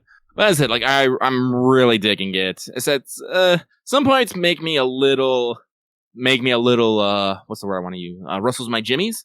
Like for example, the Miriam's families, they're Jewish, and if you know history, a lot of Jewish were prosecuted, but they were also the money lenders. So, there's this kind of weird balance they had going on. And being, the Jewish moneylenders they're prosecuted against, but Miriam's family are just such nice people. I'm like, why are you so nice? These people are so shitty to you. Stop it. I don't know, but that's just how Lucky is, because Lucky don't take no shit. I don't. So, like I said, that kind of gets to me a little, but there's a lot of good world building in here, especially now, when we start learning more about the Starrick, when you start learning more about the kingdom. As I said, Lucky is a sucker for easy to understand political games, I think I should call it. Because here's the thing, depending on how complex you get, political plans can be either really really complicated to fucking actually try to unfucking pack. You have to basically, you have to talk to this person so you can get them on your side, so you can go give it to this person, which we want to convert to our side because we need them to be opposed to that person over there, who, if they gain power, fucking will destabilize what we're trying to do here, because we are actually trying to put forth a motion to get this thing over here. And it's just I understand why this is happening, but this is a lot of fucking pictures on the fucking corkboard, if you know what I'm saying. Mm-hmm. Lucky loves I don't know, I Mega got me onto it, but Lucky loves the idea of fucking corkboards with red string between. Makes me happy. So I will share this with the audience and you, Lucky. But there is a sweepstakes going on jimbutcher.com to win. They're giving away 25 advanced copies of Peace Talks. And you got to enter by Monday the 17th. So I will hit you and the patrons up with a link. Yeah, actually, Max, I don't know full on why the whole Jew persecution went on, so I can't actually fully speak on that subject. Yeah, I don't know about the context. I believe that the reason why they were bankers is because there was not as much of if you get into medieval Christian theology, there were a lot of questionable stuff about money lending and banking and so on. Which did not exist for Jews. For instance, if you read the Inferno, usury, which is the process of charging interest, basically, on a loan, i.e., the only reason why, in a business sense, you would ever actually lend people money, not just as a favor, but that's somewhere in seventh circle? 8th circle? I think it's the 8th. It's really, really bad and super, super demonized. And that was actually a stance of the Catholic Church at times. It was whoa, You're going to charge interest on loans? You're going to hell, buddy. So, yeah, that could be a reason why it was it became more of a thing. Yeah, because I know, yes and no. It was, some of it was interpretational, but also it had its grounding in real stuff, the way things were organized in the different circles. Some of that was just Dante's political philosophy, but also, sociopolitical philosophy, I guess, and theology. But some of it was, actual commentary on the time. The general Christian public really was against usury. It used to be considered a sin of a sort. Now it's just normal. Get a load of the world, right? Mm-hmm. Anyway, that makes me think there's no fucking reason to lend people money in a business sense if you can't make more money back. Then you'd never get anything out of it. That's just money in stagnation. Right. I understand the concept of as a friend thing, giving you some money and then you pay me back the equal amount, that's okay. But that's because I'm not doing it because I want something out of it. I'm doing it because we're friends and I'm doing you a solid with the expectation that you'll, get me back sometime. But like I said, from a business economical standpoint, I'm like, that's just dumb. Of course you have to charge some interest, or maybe late fees or whatever, because you have to get something back out of it. Otherwise, why did you give up your money? Yeah. How is this a business if you're not making a profit? But like I said, looking at this, I'm probably gonna have to do some research into basically the Jewish history, and honestly, I could probably wrap that up into my studies on World War I and II, so I can do stuff. Because I like history, but I don't like. Usually, I have to have a reason to go on the deep dark descent into all of it. Yeah. Well, Axe, I can understand that, but as I said, that's how all cultures are, basically. That is called the public vision. It could also be, if I'm thinking about history, it could also have been a Reconquista / occupied Spain thing, because there was a time period where the Iberian Peninsula was occupied by Islamic cultures, basically.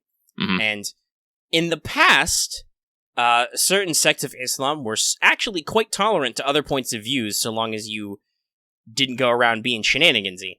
The Middle East used to be a beacon of math and science and stuff. Mm-hmm. Their pendulum has really swung around a lot. My humanities professor used to talk about that a lot. Humanity is very swingy. Was it Baghdad? Was it the Baghdad has the wisdom? Something like that. But when the Christians got around to the Reconquista and kicked them all out of Iberia, they found that the Jewish population had been doing just fine in the interim, which some of them probably thought was weird and possibly heretical.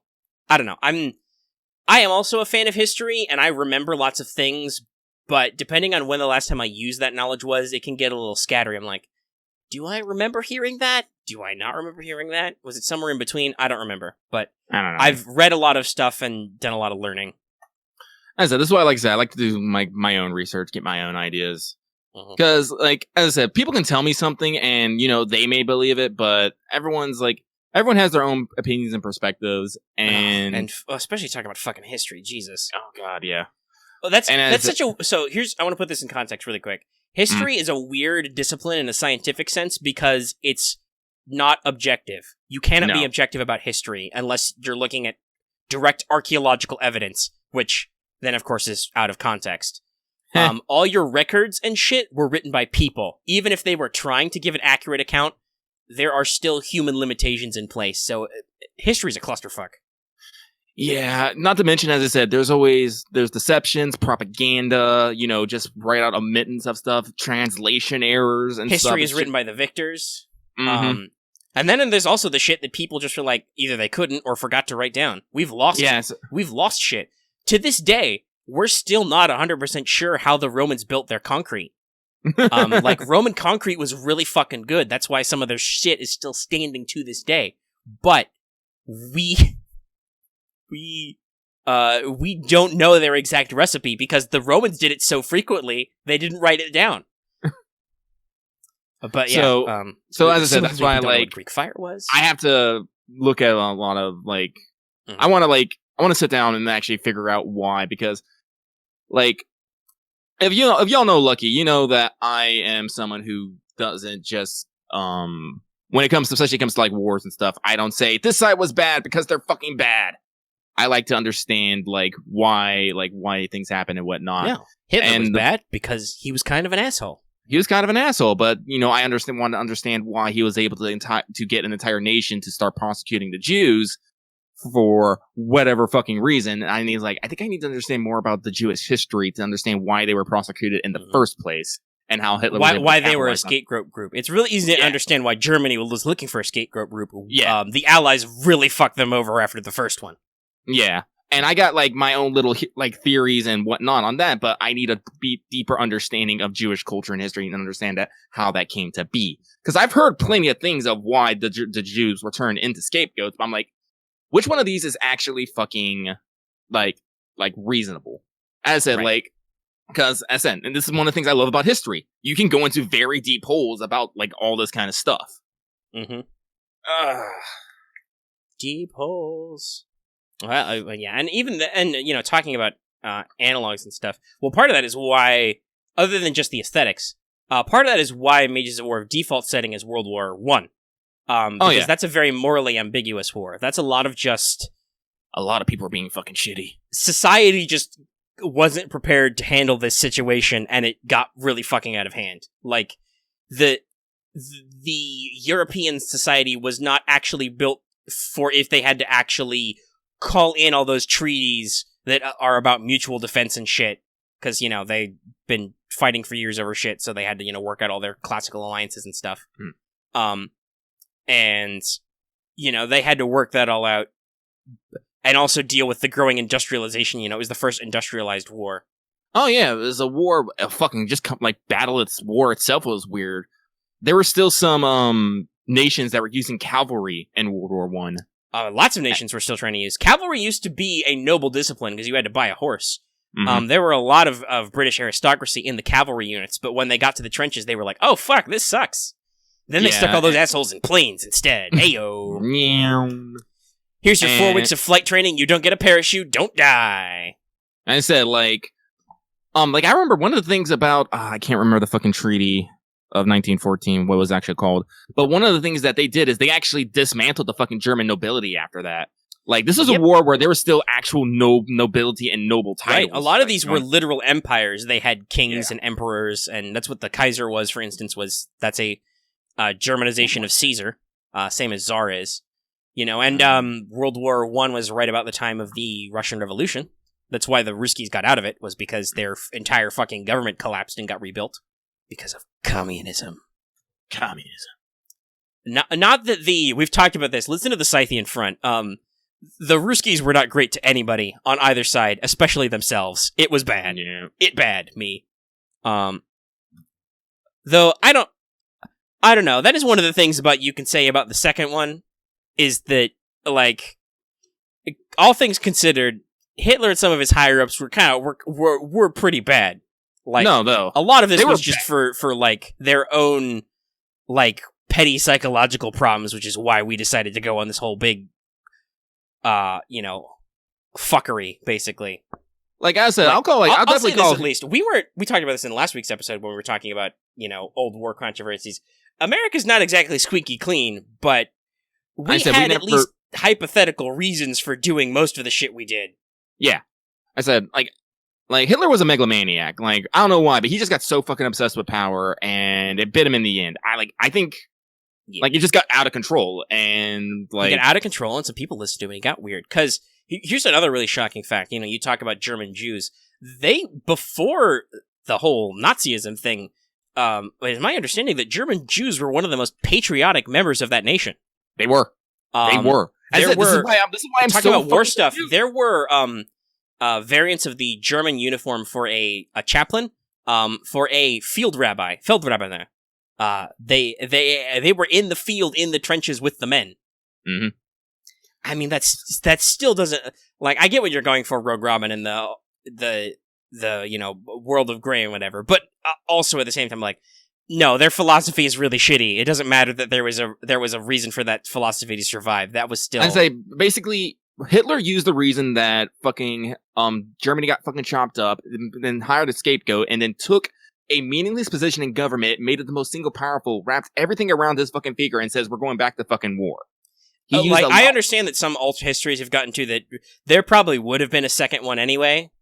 I don't know if the Hatley's I can honestly ask. I can also answer because the Nazis did rise. They achieved a lot. Hitler built I know Hitler is not a good guy, but he still built things. He basically took a shattered country and turned it into a world superpower. Well, yeah, we can say that bit them in the ass. Definitely acts. I think that's something to Lucky's point about the megalomaniacal. Yeah. But they still would have been downtrodden and oppressed, basically. And so there probably would have still been some kickback, but it would have been different because there are philosophies in this world that are, for lack of a better word, evil. There's a lot of ambiguity in life.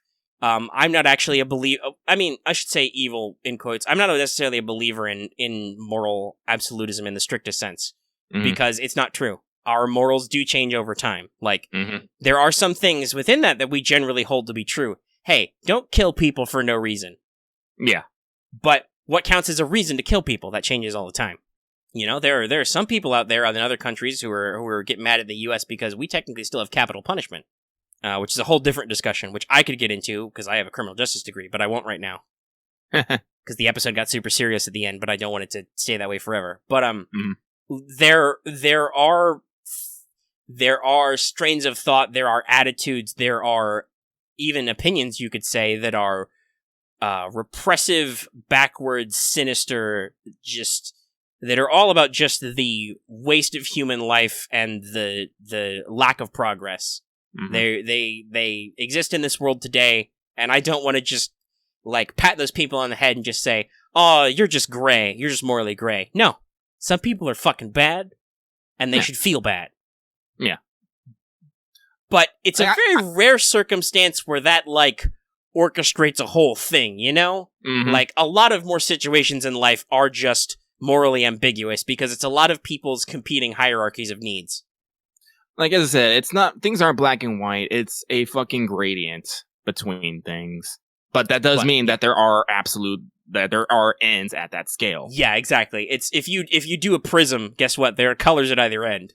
Like I said, so was Hitler definitely an evil man? I believe so, yes. But at the same time, there was a lot of other people in that war too, and they were probably like just trying to make it to the next day or survive or not die. And okay, I'll now that you've qualified that, I'll accept it. A war has probably not started just because one side was entirely evil, but there are definitely sometimes wars with bad guys. It happens. Yeah. Though a lot of the time it is like when we're talking about World War I, the bad guy is the war. Because we talk about this a lot because we engage with it a lot in fiction and role playing and stuff. War sucks. Yeah, it sucks a lot. It sucks the big fat one. In our lifetime, it is still necessary, but man, fuck, it sucks. Like, even if it doesn't suck for you, which there are times when I'm sure, you know, people in the military have felt like, oh man, war's fucking awesome. Well, I said war does weird things for the economy. Yeah, but also I'm just thinking like, well, you didn't serve on like a big boy shooty ship, so I don't know. No, but I bet there's probably some of your fellow Navy men who were in big boy shooty ships who just get to like fire off, you know, coastal barrages and Hawk cruise missiles. They probably feel pretty good about their lives. You know, there are guys in M1 Abrams tanks blowing shit up who are like, man, this is rad. But that probably means that somebody's not having a good day somewhere. You know? Yeah. So it always sucks for somebody. And I don't know, maybe it's that juxtaposition of those two emotional extremes, which is why I find it such a fascinating subject, because a lot of stories I want to interact with are war stories, you know, Mages of War, doing Clone Wars stuff now. Well, as I said, like, wars always have two sides to it, and usually when you get the full story on both sides, you always have the most crazy ass but interesting picture. Mm-hmm. Like, just taking World War I, for example, all it did was because one guy tried to shoot another guy in a limousine. Well, it wasn't a limousine, but well, and it was a clusterfuck of treaties going into effect. It was.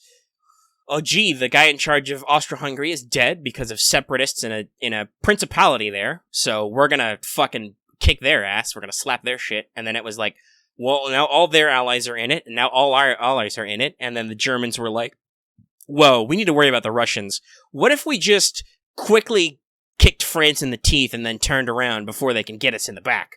And then we invented the trench, and it kind of went down from there. Because they marched through neutral Belgium, and the Brits were like, you did what? Puts on his mustache. All right, it's on now, chaps. And then that goes on for a few years. The Russians are involved. All the hoi polloi countries are involved in there.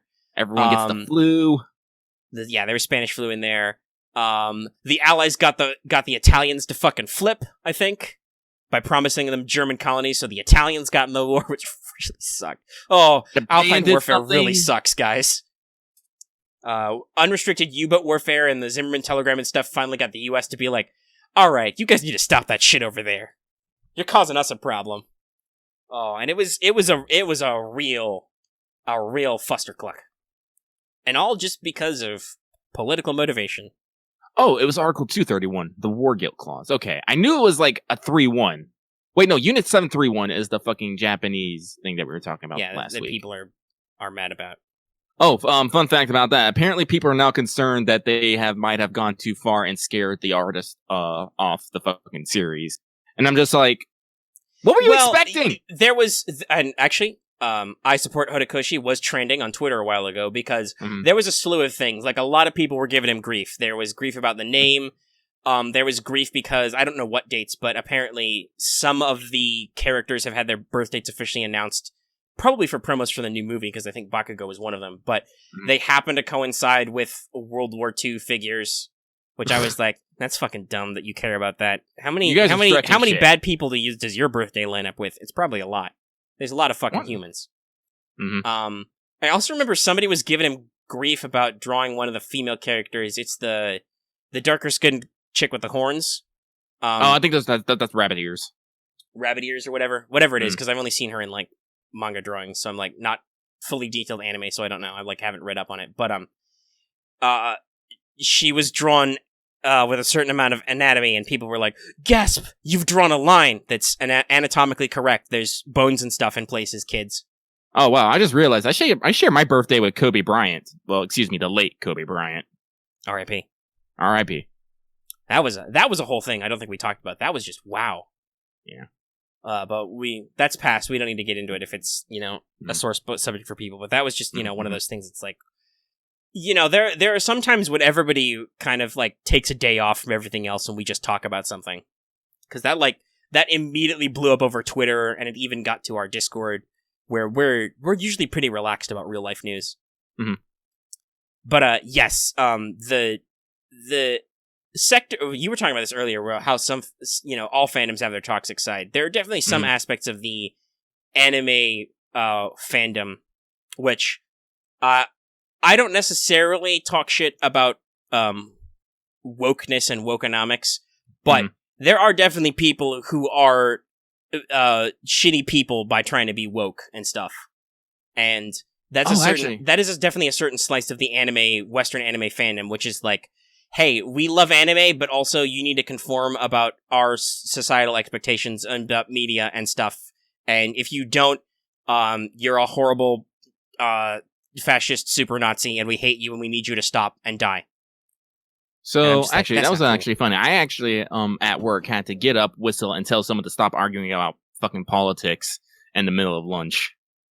Nice. Because they were actually literally doing that. It's like this young, I want to say, mid-20s girl, like basically telling like this woman who was, I just want to say probably between like her 40s and 50s, on basically yelling at her that socialism totally can work, and she was just trying to support the I can't remember what it says, but just support the other side.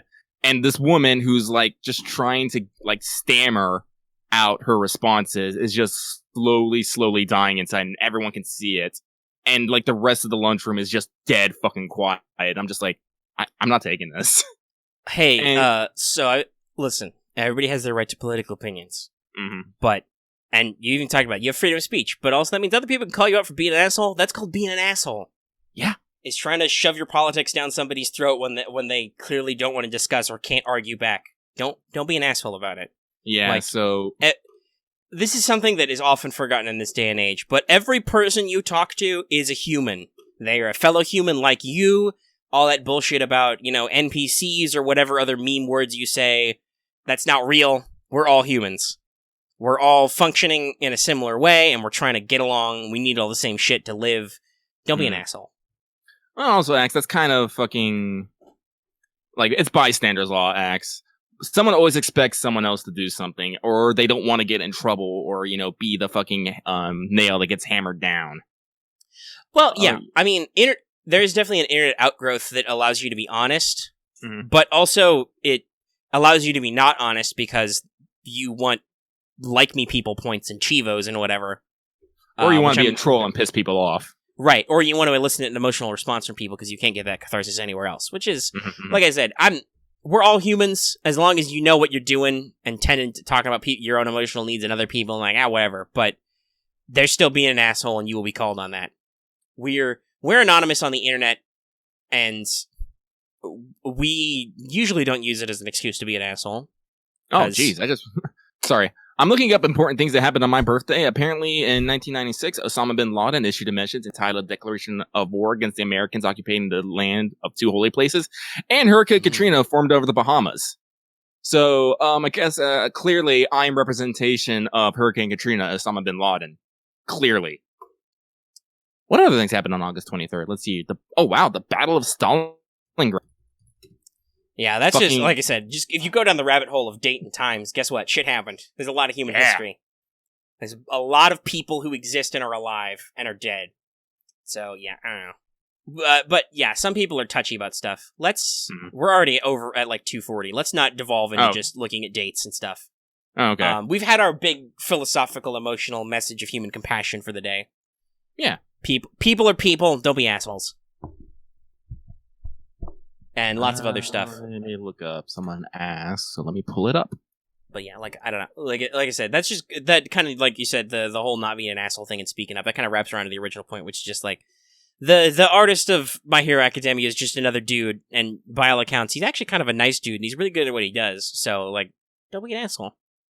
Like, not everything has to be, that's the kind of behavior that's gotten us into this certain amount of political charged situation we are in right now. We reward people and we encourage people to be divisive, inflammatory, and non-compromising, which is why we're in a little bit of a political circus right now, at least in the States, but also in other places. There's definitely been a determined effect people have noticed about stuff. And it's kind of just like, damn, dude, if we could just calm down a little and be...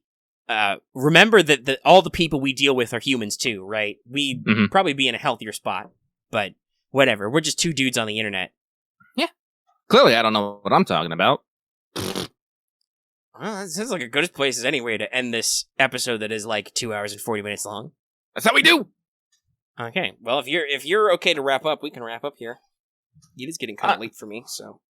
It's probably fair. Oh, stretch.